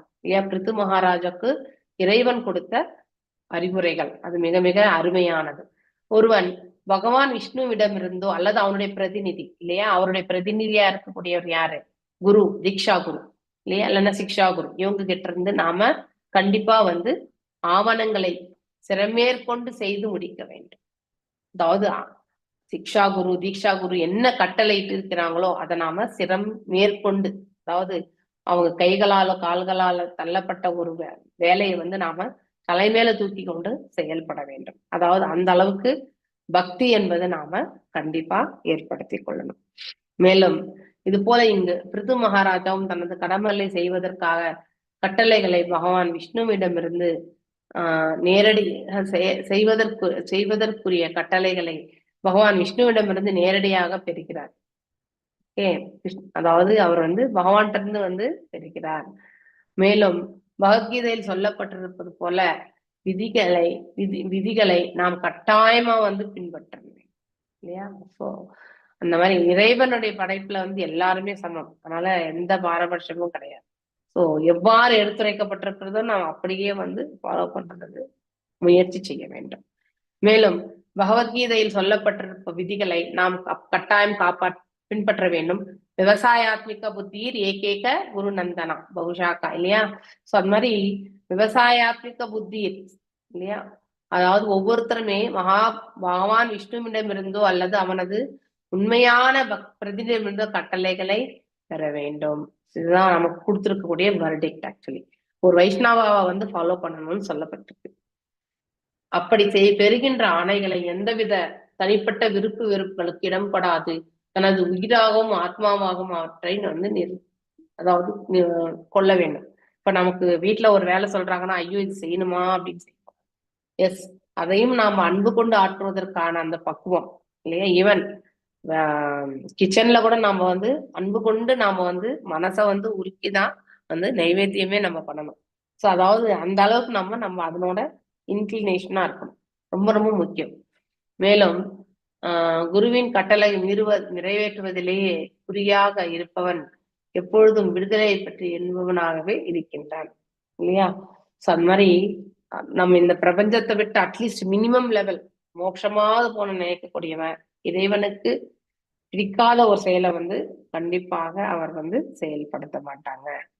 மேலும் ஒரு சாதாரண மனிதன் வர்ணாசிரம தர்மங்களின் அடிப்படையில் நெறிமுறைகளை தமது வர்ணம் 4 வர்ணங்கள் 4 ஆசிரமங்கள் அதன் பிரகாரம் அவன் செயல்படுத்திக் கொள்ளணும். மேலும் இவ்வாழ்க்கை பிரிவின் கட்டளைகளை ஒருவன் தொடர்ந்து முறையாக செய்து வருவானாயின் இல்லையா? அதாவது இங்க வாழ்க்கையில பின்னாடி படிப்போம் நம்ம அந்த வாழ்க்கைக்குரிய கட்டளைகள் ஆல்ரெடி நிறையவும் படிச்சிருக்கோம் இல்லையா? இதெல்லாம் செய்யக்கூடாது, இதெல்லாம் செய்யணும்ன்றது எல்லாமே படிச்சிருக்கோம். சோ இன்னும் டெப்தா படிக்கிறது நம்ம. சோ ஒருவன் செய்து வருண பகவான் அதாவது விஷ்ணுவின் திருப்தி செய்கின்றனர். அதாவது வருண பகவான பிரதான டீட்டியா அவங்க கும்பிடுறது. ஆனா அதன் மூலியமா அவங்க வணங்குவது இந்த அதாவது வணங்குவது இறைவனைத்தான். நம்ம தேவ வழிபாடு கூட படிச்சிருக்கோம். தேவ வழிபாடு டைரக்டா நம்ம இறைவனை அணுகிறது கிடையாது, இன்டைரக்டா இறைவனுக்கு நாம செய்கிறோம் இல்லையா? மன்னரா இருக்கின்ற பிருது மகாராஜா கூட பகவான் விஷ்ணுவினால் எப்பொழுதும் உடலினால் விளையும் செயல்களில் இருந்து தனித்து இருந்து தன்னை இறை தொண்டில் ஈடுபடுத்திக் கொள்ளும் போது விடுதலை நிலையினை அடைவாயாக என்று அதாவது அறிவுறுத்தப்படுகிறார். அட்வைஸ்ட் இல்லையா? யாருக்கு அட்வைஸ் கொடுத்திருக்காங்க? பகவான் பிருத்து மன்னருக்கு கொடுத்திருக்காங்க இல்லையா? விடுதலை அடைவார்கள்னா அப்படின்னா முமுட்சு நிலையை அடைவார்கள். பத்த சௌவன் கிருதா அப்படிங்கிற அந்த ஸ்லோகத்துல முந்தைய ஸ்லோகத்துல படிச்சோம் இல்லையா? அதுதான் இந்த இடத்துல பிரபாதரை ரெஃபர் பண்றாங்க. ஸோ மேலும் முந்தைய ஸ்லோகத்தில் சொல்லப்பட்டிருக்கும் வார்த்தைக்கு இங்கே விளக்கம் தரப்பட்டிருக்கு. அதாவது எப்பொழுதும் தன்னை பரமாத்மாவுடன் மிகவும் இன்பமயமாக அதாவது பேரானந்தத்தில் வைத்துக் கொண்டு அவரிடத்திலோ அல்லது அவரது பிரதிநிதியான தனது குருவினத்திலோ பெறப்படும் உத்தரவுகளை அதாவது உடலின் செயல்களில் இருந்து உடல் தளம் இல்லையா? அதே மாதிரி இந்த புலன்கள் எல்லாமே செயல்படும் இல்லையா? அதெல்லாம் செயல்களில் இருந்தும் தன்னை தனிமைப்படுத்தி உயரிய கவனத்துடன் செய்ய வேண்டும். ரொம்ப கேர்ஃபுல்லா ஒரு செயலை செய்யணும் அப்படின்னு ரொம்ப அழகா வற்புறுத்தப்பட்டிருக்கு. ஒரு பகவான் இவ்வாறு தனது நேரடி ஆணைகளினால் ஒருவன் பக்தி தொண்டினை எவ்வாறு செய்ய வேண்டும் என்பதை அதன் மூலம் இரு பேறு பெற்ற முழுமுதற் கடவுளை அணுகுவதற்கு அதாவது தன்னை உயர்த்தி கொள்வது பற்றியும் கூறுகிறார். அவர் ஒரு குருவின் வடிவில் வெளிப்படையாக நமக்கு கட்டளைகளை பிறப்பிக்கின்றார். அதாவது இந்த இடத்துல பகவான் வந்து நம்ம வாழ்க்கையில பரிபாலிக்க வேண்டிய கட்டளைகள் எல்லாமே டைரக்டா சில இடங்கள்ல வந்து அந்த பக்தருக்கு வந்து தோன்றுதல் அளிக்கிறார். ஆனா சில இடங்கள்ல வந்து அவர் வந்து தன்னுடைய பிரதிநிதி மூலியமா அதை வந்து செயல்படுத்துறார். இதையும் நாம வந்து தெரிஞ்சுக்கணும். அதனால பிரதிநிதினா என்ன ஒண்ணுமே கிடையாது அப்படிலாம் நினைக்க கூடாது. அது மிக மிக தவறு. மேலும் அவர் ஒரு குருவின் வடிவில் வெளிப்படையாக தமது கட்டளைக்கு பிறப்பிக்கின்றார். ஆகையால் ஒருவன் தன் ஆன்மீக குருவனை சாதாரண மனிதராக கருதவே கூடாது. அதுதான் பிக்கஸ்ட் அஃபென்ஸ் கூட இல்லையா? அதாவது அவர் ஒரு சாதாரண மனிதனா நினைக்கும் போது அடுத்தவர்களுடைய செயல்பாடுகளை நம்ம ஆல்ரெடி பார்க்கணும். அப்படிப்பட்ட சூழ்நிலை வந்து நாம ஒன்று டைரக்டா நமக்கு வந்து இறைவனிடத்திலிருந்து வரக்கூடிய அனுகிரகமோ இல்லை அவருடைய பிரதிநிதியாக வந்தவரிடத்திலே நம்முடைய சமர்ப்பணத்தை செலுத்தி அவர் என்ன எடுத்துரைக்கிறாரோ அதை அப்படியே மனசுல வந்து ஏற்றுக்கொள்ளக்கூடிய அந்த நிலையை நாம வளர்த்துக்கணும். அதுதான் ரொம்ப ரொம்ப முக்கியம். ஆகையால் ஒருவன் தன் ஆன்மீக குருவினை சாதாரண மனிதராக we should never treat him as an ordinary person. சாதாரண மனிதரை போல் நம்ம குருவை வந்து நடத்தவே கூடாது. we should know அவருடைய உயர்வான நிலை என்ன என்பதை நாம புரிந்து கொண்டு அவருக்கு தேவையான செயல்களை எல்லாமே ஒரு தாசானுதாசன் இல்லையா, அந்த மாதிரி அவருக்கு வந்து நாம வந்து தின்துண்டு கண்டிப்பா பண்ணணும்.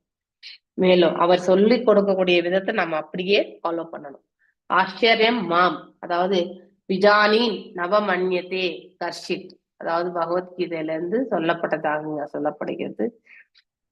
அதாவது முழுமுதற் கடவுளின் பிரதிநிதி ஆவார். யாரு? பித்து மன்னர். அதுதான் வந்து பாகவதம் 11.17.31 அந்த ஸ்லோகத்துல ரெஃபர் பண்ணும்போது இது கண்டிப்பா தெரியும். மேலும் ஒருவன் தனது ஆன்மீக குருவினை முழுமுதற் கடவுளாகவே எண்ணி அவரை நடத்த வேண்டும் இல்லையா?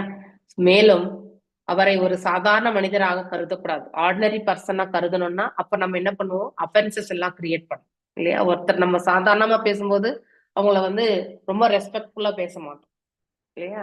ஆனா அதே ஒரு குருன்னா ரொம்ப பணிவா போய் நம்ம அடக்கத்தோட அவருக்கு சேவிச்சுட்டு அவர்கிட்ட வந்து நமக்கு என்ன டவுட் இருக்கோ அதை வந்து நம்ம கேட்போம் இல்லையா? அந்த நிலையை வந்து வேறுபடுத்தி பார்க்கணும். நம்ம பகவானுக்கு பக்தி தொண்டு ஆற்றி வருவோம் என்றால் உடல் சம்பந்தப்பட்ட மாசுக்களிலிருந்தும் பௌதிக செயல்களிலிருந்தும் விடுதலை பெற்று தனது வாழ்க்கையை வந்து வெற்றிகரமாக தேடிக்கொள்ள முடியும். ஒருத்தர் என்ன பண்ணணும்ன்றத வந்து இந்த ஸ்லோகத்துல வந்து சொல்லப்பட்டிருக்கு. வர்ணங்கள், ஆசிரமங்கள் இல்லையா, அதற்கேற்ற செயல்பாடுகள். இந்த ஸ்தூல உடல் எதனால் ஆனது, இந்த சூக்ஷ்ம உடல் வந்து எதனால் ஆனது, இதெல்லாம் படிச்சோம் இல்லையா? ஆனா அதையே வந்து நாம வாழ்க்கையில வந்து நல்ல விதத்துல வந்து பரிபாலிக்கணும்னா முதல்ல அதாவது நம்ம இப்ப எக்ஸாம்பிள் யாத்திரைகளுக்கு எல்லாம் போறோம். இந்த யாத்திரைகள் வந்து ஒருத்தரும் ஒரு இடத்துல இருந்து வராங்க. எல்லாரையுமே அழைச்சிட்டு போகணும்னா ரொம்ப ரொம்ப கடினமான வேலை. ஆனா ஸ்டில் வந்து இந்த செயலை செய்யணும். யாத்திரை என்பது கண்டிப்பா செல்ல வேண்டும். அங்கே செல்லும் பொழுது நம்முடைய ஆசைகளை நாம நிறைவேற்றிக் கொள்ள வேண்டும். அதாவது எந்த மாதிரி ஆசைகள்? பௌதீக ஆசைகள் கிடையாது, ஆன்மீக ஆசைகள். ஓகே. ஆன்மீகத்துல நாம நம்முடைய ஆசைகளை வந்து மடைமாற்றி கொள்ள வேண்டும். அது ரொம்ப முக்கியம். அது பௌதீகத்துல இருந்தா கண்டிப்பா நடக்காது. அசோசியேஷன்னால ஓரளவுக்கு நம்ம தூய்மை அடையலாம். ஆனா நம்ம புனித யாத்திரைகள் இல்லையா, இதெல்லாம் நம்ம கண்டிப்பா மேற்கொள்ளணும். அது எத்தனையோ பேருக்கு வந்து எங்கேயோ போகும்பொழுது அவங்களுக்கு நிறைய ரியலைசேஷன் வரும். That is very very important. ஸ்ரேய பிரஜா பிராலனம் ஏவ ராஜசோ யத் சம்பிராய ஸ்ரீக்ருதாத் சிஷ்டம் அம்சம் அர்த்தான்யதா ஹிருத புண்ணிய பிரஜானாம் அரஷிதா கரஹாரோ அகம் ஹத்தி. அதாவது ஸ்ரேய புனிதமான, பிரஜா பாலனம் அதாவது மக்களை வந்து பாத்துக்கிறது, ரட்சிக்கிறது, ஆட்சி செலுத்துவது, ஏவ உரிமையாக, அதாவது ராஜ்ஞா அரசனுக்கு, நீ எத் ஏனென்றால் சாம்பிராயே மறுபிறவில், சி கிருதாத் புண்ணிய செயல்களின், சீக்கிருத்தா அப்படின்னா புண்ணிய செயல்களின், ஷஷ்டம் அம்ச 6ல் ஒரு பங்கு, ஹர்த்தா வசூலிப்பவன், அந்யதா அப்படியின்றி, கிருதி புண்ணிய புண்ணிய புண்ணிய காரிய செயல்களால் வரும் பலன்களை இழக்கின்ற, மேலும் வந்து ராஜனா மக்களின். இங்க பிரபுபாதருடைய போட்டோ இருக்கு. இங்க ஒன்னொன்னா என்ன சொல்றாங்கன்னு பார்க்கலாம். இந்திரன் வெட்கமுற்று, இது அந்த பசுமாடு திருடி போனது.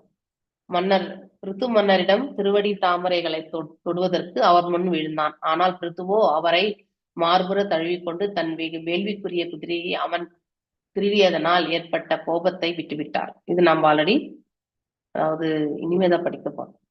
ஆல்ரெடி கூட படிச்சிருக்கோம் இல்லையா?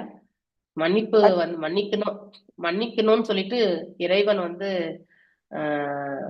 சொல்லியிருப்பார், அட்வைஸ் பண்ணியிருப்பார். மேபி அடுத்து வரும்.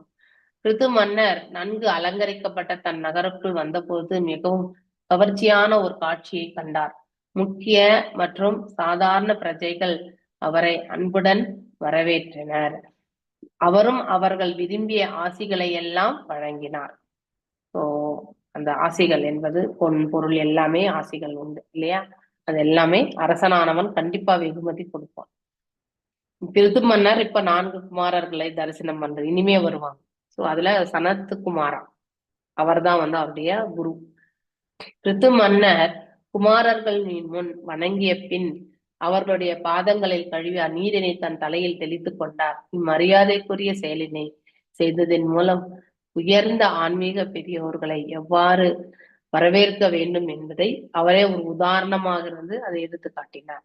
ஸோ 4 குமாராஸ் ரொம்ப முக்கியம். அதுல ஒருத்தர்கிட்ட அவர் வந்து சீடனானார். அதுதான் நிம்பர்காச்சாரியா 4 குமாராஸ். Yes, Nimbarkacharya parampara system. பிருது மன்னர் தன் விமானத்தில் வைகுண்டத்தை நோக்கி செல்ல அவரது மனைவியும் அவளது விமானத்தில் அவரை பின்தொடர்ந்தாள். அதை கண்ட தேவர்களின் மனைவியர், கற்புக்கரசியான இவள் தன் புனித செயல்களினால் தன் கணவனை தொடர்ந்து மேலுலகம் செல்வதை பாருங்கள் என்று கூறினர். அதாவது அவள் இந்த இயற்கையை விட்டு சென்றார்கள் என்பதை வந்து ரொம்ப அழகா எடுத்துரைக்கப்பட்டது. மேலும் பகவானை அவரது பக்தர்கள் வணங்கும் அதே ரூபத்தில் சிவபெருமான் காண விரும்பினார். அது விருந்தாவனத்தில், அதாவது ராசலீலா இல்லையா, கிருஷ்ணனால் காட்டப்படும் ரூபமாகும். கிருஷ்ணரின் எழில் தோற்றம் மழை காலத்தில் தோன்றும் கார்மேக வண்ணம் போன்று தனது சிவபெருமானம் விவரித்தார். குறிப்பாக விருந்தாவன லீலைகளை போது கிருஷ்ணர் அவரது அழகை காட்டினார்.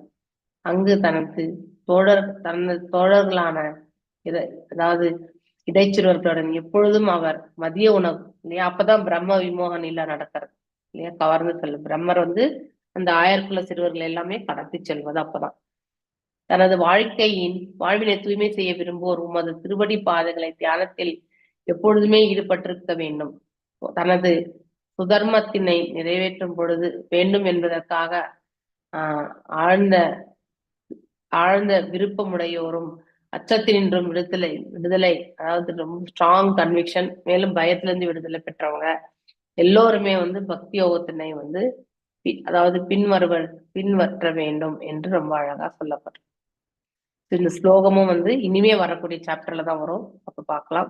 பிரச்சேதாக்கள் அதுவும் வரும். இந்த கடைசி சாப்டர்ஸ் எல்லாமே பிரச்சேதாக்கள், அதாவது பிராச்சீன பரீத், இந்த பரம்பராலே வரக்கூடிய ஒரு அரசர், அவருடைய மக்கள்.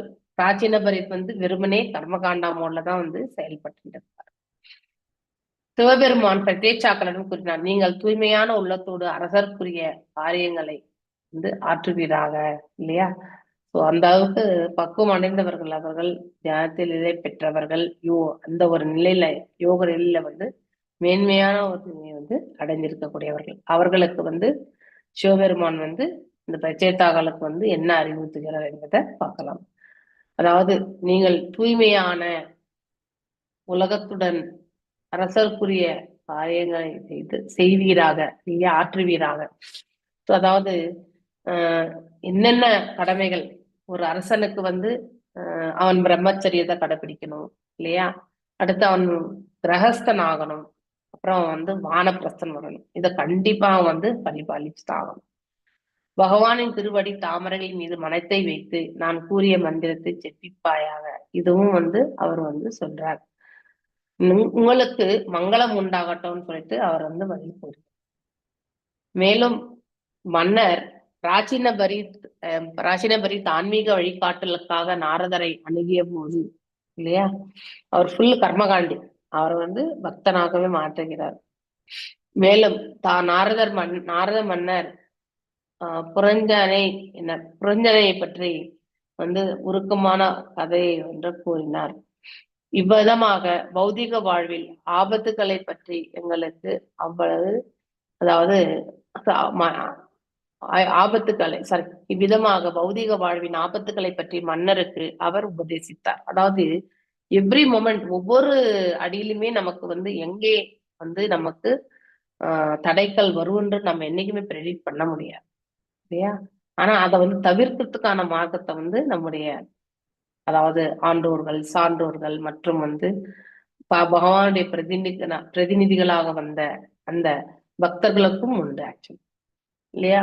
புரஞ்சய மன்னனை மரணம் நெருங்கிய பொழுது யமராஜரும் அவரது தூதர்களும் அவனை பிரிக்க முயலும் போது உடனே அவன் அருகில், தூதர்கள் அவன் பிடிக்க உடனே அவர் அருகில் சென்றனர்.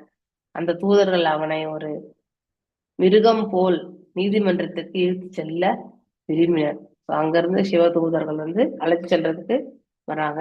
அதாவது சிவ தூதர்ல இது யம தூதர்கள் இல்லையா. சோ அவனுடைய மரணத்தின் போது அப்ப இவங்க அழைச்சிட்டு போறவங்க கண்ணியமா தான் அழைச்சிட்டு போறாங்கன்றத வந்து ரொம்ப அழகா இந்த இடத்துல எடுத்து காட்டப்பட்டது. இது வந்து நம்ம பின்னாடி வரக்கூடிய சாப்டர்ஸ்ல ரொம்ப டீட்டெயிலா படிப்போம். கால அலைகளால் அழைக்கடிக்கப்படும் ஜட இயற்கையாக பெரிய சமுத்திரம் சிறு பொறி போன்ற ஜீவராசிகளை என்றென்றும் பல்வேறு வகையான நிலைகளில் பூத்தி கொண்டிருக்கிறது. இது நம்ம வாழ்க்கை நாம் எப்படி எடுத்துட்டு போறோம் அப்படிங்கிறத பொறுத்து இல்லையா. சோ வாழ்க்கையில நமக்கு அநேக இடர்பாடுகள் என்பது உண்டு, ஏற்ற தாழ்வுகள் உண்டு. ஆனா ரெண்டு நிலைகளையுமே நாம பக்குவப்படுத்தி எடுத்துட்டு போகணும். அது ரொம்ப முக்கியம். இல்லைன்னா சுகத்தை மட்டுமே எதிர்பார்த்துண்டு துக்கத்தை வந்து நாம விட்டு கொடுத்த, அதாவது சுகத்தை மட்டுமே எதிர்பார்த்து கொண்டு துக்கத்தை வந்து நாம வந்து கவனிக்கிறதே கிடையாது நம்ம இல்லையா. சோ அந்த துக்கத்தை எப்படி கவனிக்கணும்ன்ற அந்த ப்ராசஸையும் நம்ம தெரிஞ்சுக்கணும். பக்தி கொண்டுதான் நம்ம அதை வந்து துக்கத்தை வந்து குறைக்க முடியும். சோ நாம ஜபங்கள் அதிகமா பண்றது இல்லையா, அது மாதிரி ஒருத்தருக்கு வந்து இந்த ரகசிய ஞானத்தை எடுத்துரைக்கிறது, இதெல்லாமே வந்து இறை தொண்டு. அந்த மாதிரி நிலைகளை வந்து செயல்படுறது. கால அலைகளால், அதாவது வித் டைம், ஓகே, அழைக்கடிக்கப்படும் ஜட இயற்கை. இந்த இடத்துல வந்து மழையினால, இந்த வெள்ளத்தினால சமுதிரம் வந்து நிரம்பி வழியாது. சோ அதுதான் இந்த இடத்துல சொல்லப்படுவது. சிறு பொறி போன்ற இந்த ஜீவராசிகள் பல்வேறு வகையான நிலையில் புகுத்தி கொண்டிருக்கிறது. இவ்வாறாக அந்த ஆத்மாக்கள் தங்களுடைய விதிக்கேற்ப பல உயிரினங்களுக்கு இடையில் சஞ்சரிக்கின்றன. அதாவது அவரவர்களுடைய கர்ம பலனுக்கு ஏற்றவாறு அது சஞ்சரிக்கப்படும் இல்லையா. ஒருத்தர் வந்து எங்க பிறவி எடுக்கணும் அப்படிங்கிறது வந்து அவனுடைய கர்ம பலன், அவன் மரணிக்கும் பொழுது அவனுக்கு இருந்த உணர்வுகள். சோ இப்போ ஒரு ஜீவன் வந்து இறைவனிடத்துல இருந்து அந்த படைக்கப்படும் பொழுது அவன் ஒட்டகமாகவும் பிறக்கலாம், யானையாகவும் பிறக்கலாம் இல்லையா, பசுவாகவும் பிறக்கலாம், இல்ல ஒரு மனிதனாக பிறக்கலாம், இல்ல வந்து குரங்கு, நாய்கள், எதுவா வேணாலும் அவன் வந்து அவதரிக்க முடியும். அதுக்கு எல்லாம் மூல காரணம் அவனுடைய கர்ம பலன் தான். ஜீவராசி ஸ்ரீ கிருஷ்ணராவது பரமாத்மா அம்சத்தில் ஒவ்வொரு நம்முடைய ஹிருதயத்துல இருக்கார் இல்லையா. சோ இதையே எரிக்குள் வாழ்ந்துக்கிறார். அவர் எப்ப இதை விட்டு நீங்கிறாரோ அப்ப நம்முடைய பிராணனும் நீங்கும் இல்லையா. ஆனா அதுக்கு நம்முடைய ஆயுட்காலமுடைய அளவு வச்சுதான் இல்லையா. சோ 4 கைகள் ரூபம், அதாவது சங்கு, சக்கரம், தாமரை, கதை, இந்த 4மே இல்லையா, எல்லாமே அவர் கையில இருக்கிறத சொல்லப்பட்டிருக்கு. இங்க திவ்ய லோகமாக இருக்கக்கூடிய வைகுண்டத்திலேயே மேன்மையான வைகுண்டம் எது? கோலோகம் இல்லையா. அந்த குரோலோக விருந்தாவனத்தில் காட்டப்படும் இந்த கிருஷ்ணர் மீது மனதை நிலைநிறுத்துவதே மனித வாழ்வில் வந்து பூரணமாகும் இல்லையா. அதாவது நம்ம முழுமை பெறுவோம், நம்முடைய செயல்களால் வந்து பக்குவம் அடையிறது, இதெல்லாமே வந்து பூர்ணம் அடைகிறதுன்னா என்ன, எல்லாமே நிறைவு பெறுவது, நிறைவோட நிறைவு பெறுவது, அது ரொம்ப முக்கியம். சோ இங்கு அவர் தமது புல்லாங்குழலை ஊதியும் இல்லையா? யமுனை நதி லீலைகளை வந்து அதாவது புரிந்தும் மகிழ்கிறார். எப்பவுமே கண்ணன் வந்து புல்லாங்குழலை சேர்க்கிறது வேணுகானம் இல்லையா? பிரச்சேதாக்கள் தங்கள் தந்தையான பிராச்சீனபர்கின் உத்தரவை நிறைவேற்ற சிவபெருமானால் கொடுக்கப்பட்ட ஸ்தோத்திரங்களை ஜபித்தபடி 10,000 ஆண்டுகளுக்கு வந்து கடலுக்குள் வந்து கடுந்தவம் புரிவார்கள் அவர்கள். ஸோ இது வந்து பின்னாடி வரக்கூடிய ஸ்லோகங்கள் இதுல வந்து நம்ம படிப்போம். பிரச்சேதாக்கள் கிட்டத்தட்ட பூமியில உள்ள எல்லா மரங்களையும் எரித்து சாம்பல், அப்படின்னா அந்த அவங்களுடைய தவ வலிமை இல்லையா? எஞ்சி இருந்த மரங்களை வந்து அதாவது நிலைப்படுத்தணும் இல்லையா? அதற்காக வந்து பிரச்சேதாக்களிடம் வந்து மிகவும் அச்சம் கொண்டு பிரம்மாவின் அறிவுரைப்படி, யாரு? நாரத மகரிஷி தங்களுடைய அதாவது மகளான மாரிஷியாவை அவர்களுக்கு வந்து படைக்கின்றனர். சோ அதாவது யாருக்கு? பிராச்சித்தாக்கள். அரஷிதா பாதுகாக்காத ஒருவன், கர ஆர வசூலிப்பவர், அகம் பாவம் அத்தி திரிகிறான் அல்லது துன்புறுகிறான். துன்புறுகிறான். தனது ஆட்சியின் கீழ் உள்ள பொதுமக்களை பாதுகாப்பதே அரசனுக்கு விதிக்கப்பட்ட கடமை இல்லையா? அதுதான் சத்திரிய தர்மம். மேலும் அவர் செயல்படும் பொழுது தம் குடிமக்கள் புண்ணிய செயல்களில் தன்னுடைய குடிமக்கள், இப்ப இருக்கக்கூடிய பிரபஞ்சத்திற்கு இது ரொம்ப ரொம்ப அதிகமான அப்ளிகபிள். யாரெல்லாம் வந்து அரசு ஆள்றாங்களோ அவங்களுக்கு கண்டிப்பா 1-6 ஆள் பாகம், அதாவது ஒரு பாவத்தினுடைய வலிமை வந்து நம்ம வந்து ஓராண்டு காலம் அனுபவிக்கணும்னா அதை வந்து ஒவ்வொருத்தருமே பொழுது ஒவ்வொரு அதாவது லொகேஷன் அப்படின்னு சொல்லுவோம் இல்லையா? அந்த மாதிரி எடுத்துட்டோம்னா நிறைய பாவ மூட்டை மட்டும் தான் நம்மளால பார்க்க முடியும், புண்ணியங்களே பார்க்க முடியாது இல்லையா? அதுதான் பார்க்கணும். நம்ம இப்ப இருக்கக்கூடிய சூழ்நிலை அதிகமான பாவங்களை செய்யும். இன்னொன்னு அதுலயும் அஜ்ஞானத்திலிருந்து செயல்படுவோம் நம்ம இல்லையா? அடுத்தவங்களுக்கு இதுக்கு சங்கடத்தை கொடுக்குமேன்னு எண்ணி வேணும்னே செய்யக்கூடிய ரிவெஞ்சஸ்தனம் இல்லையா? ஆனா அறியாமை வந்து நம்ம வந்து தெரியாதத்தனமா செய்யக்கூடிய செயல்பாடுகள். ஆனா எதுக்குமே வந்து விதிவிலக்கு பகவான் கொடுக்கல. நீ எது உனக்குன்னு விதிக்கப்பட்டது எல்லாமே நீ கண்டிப்பா செய்யணும், அதுல எந்த மாற்றமும் கிடையாது இல்லையா? ஆனால் அரசனோ அல்லது ஒரு நாட்டின் தலைமையும் பதவியில் இருப்பவனோ தன் மக்களிடம் இருந்து வரிகளை மட்டுமே, அதாவது எப்பவுமே வரி வரி வரி வாங்குறத விட அந்த வரி பணத்தை தான் திருப்பி நம்ம வேறு ஒரு விதத்துல நாட்டுக்காக அவர்கள் செலவழிக்கிறார்கள். அதை அவர்கள் கரெக்டான ஒரு நிலையிலிருந்து அவர்கள் அதை வந்து ஏற்ற வேண்டும். அதுதான் ரொம்ப முக்கியம். சோ மேலும் அவர்களுக்கு போதிய பாதுகாப்பு கொடுக்கவில்லை என்றால் இல்லையா? ஏன்னா சில பேர் வந்து they will not இல்லையா? எல்லாருமே இந்த வந்து சென்டிமெண்டலா வந்து நம்ம காசை கொடுக்க மாட்டோம். ஆனா ஒரு காரணத்துக்காக வேண்டி நம்ம அந்த சமயத்துல காசை கொடுக்கலாம் இல்லையா? சோ அதாவது வரிகள் என்பது நமக்கு மீண்டும் மீண்டும் நமக்கே அந்த வர்றது. அரசன் எவ்வளவு வரி வசூலிக்கின்றானோ அது எல்லாமே ஃபேமிலி வெல்ஃபேர் ஃபங்க்ஷன்ஸ் அப்படின்னு சொல்லுவாங்க. அப்படின்னா அவன் அநேக சட்ட திட்டங்கள் கொண்டு வருவான், குடும்ப நல அதாவது திட்டங்கள் இல்லையா? அதெல்லாம் கொண்டு வந்து அதற்கு வந்து அவன் வந்து செலவிடுவான். So that is the right way. ஆனா வெறுமனே வரி வசூலிக்கணும்ன்றதுக்காக வரி வசூலிக்கிறவங்க வந்து மிக தவறான பாவத்தை தான் அவங்க சம்பாதிக்கிறாங்க. அப்ப ஜனங்க என்ன பண்ணுவாங்க? எத்தனையோ பேர் மன வருத்தப்பட்டு தான் அந்த காசையே கொடுப்பாங்க. அந்த பாவம் எல்லாமே வந்து அவர்களுக்கு தான் வந்து சேரும். அதனால்தான் நம்ம வந்து அரசியல்வாதியா ஆகிறது வந்து மிகப்பெரிய விஷயம் கிடையாது. ஆனா நாணயமான ஒரு அரசியல்வாதியாக இருக்கிறது வந்து மிக மிக அரிதான ஒன்று இல்லையா? தன் மக்களிடம் இருந்த வரிகளை மட்டுமே வசூலித்துட்டு அவர்களுக்கு போதியான பாதுகாப்பு கொடுக்கவில்லை என்றால் இல்லையா, அவன் புண்ணியங்கள் செய்ததிலும் பலன்கள், அவன்கிட்ட எவ்வளவு புண்ணியம் இருந்தாலும் எல்லாமே காலியாயிடும். அதுக்கப்புறம் வந்து மக்களுடைய பாவத்துல ஒரு பகுதி, 6ல் 1 பகுதி வந்து அவன் வந்து அனுபவிக்க வேண்டும். பதிலுக்கு அவர் செய்யும் பாவ செயலுக்குரிய தண்டனையும் அவன் ஏற்க வேண்டியிருக்கும், 1/6 பங்கு இல்லையா? இந்த இங்க ஒரு கேள்வி எழலாம். எல்லோரும் பௌதிக உலகின் செயல்களை புறக்கணித்து விட்டு முக்தி பெறுவதற்காக பக்தி தொண்டில் ஈடுபடுகின்றனர் இல்லையா? இப்ப நாம எல்லாம் கூட வயோதிகத்துல நம்ம வந்து 75-80% நம்ம கண்டிப்பா ஈடுபடலாம். அது ஒண்ணுதான் நமக்கு அதாவது மைண்ட வந்து கண்ட்ரோல் பண்ணும் இல்லையா? மனசு நமக்கு வந்து சொல் பேச்சு கேட்கணும்னா இந்த ஹரிநாம சங்கீர்த்தனத்தை நாம விடாம வந்து பற்றி கொள்ளணும், எப்பவுமே விட்டு விடக்கூடாது.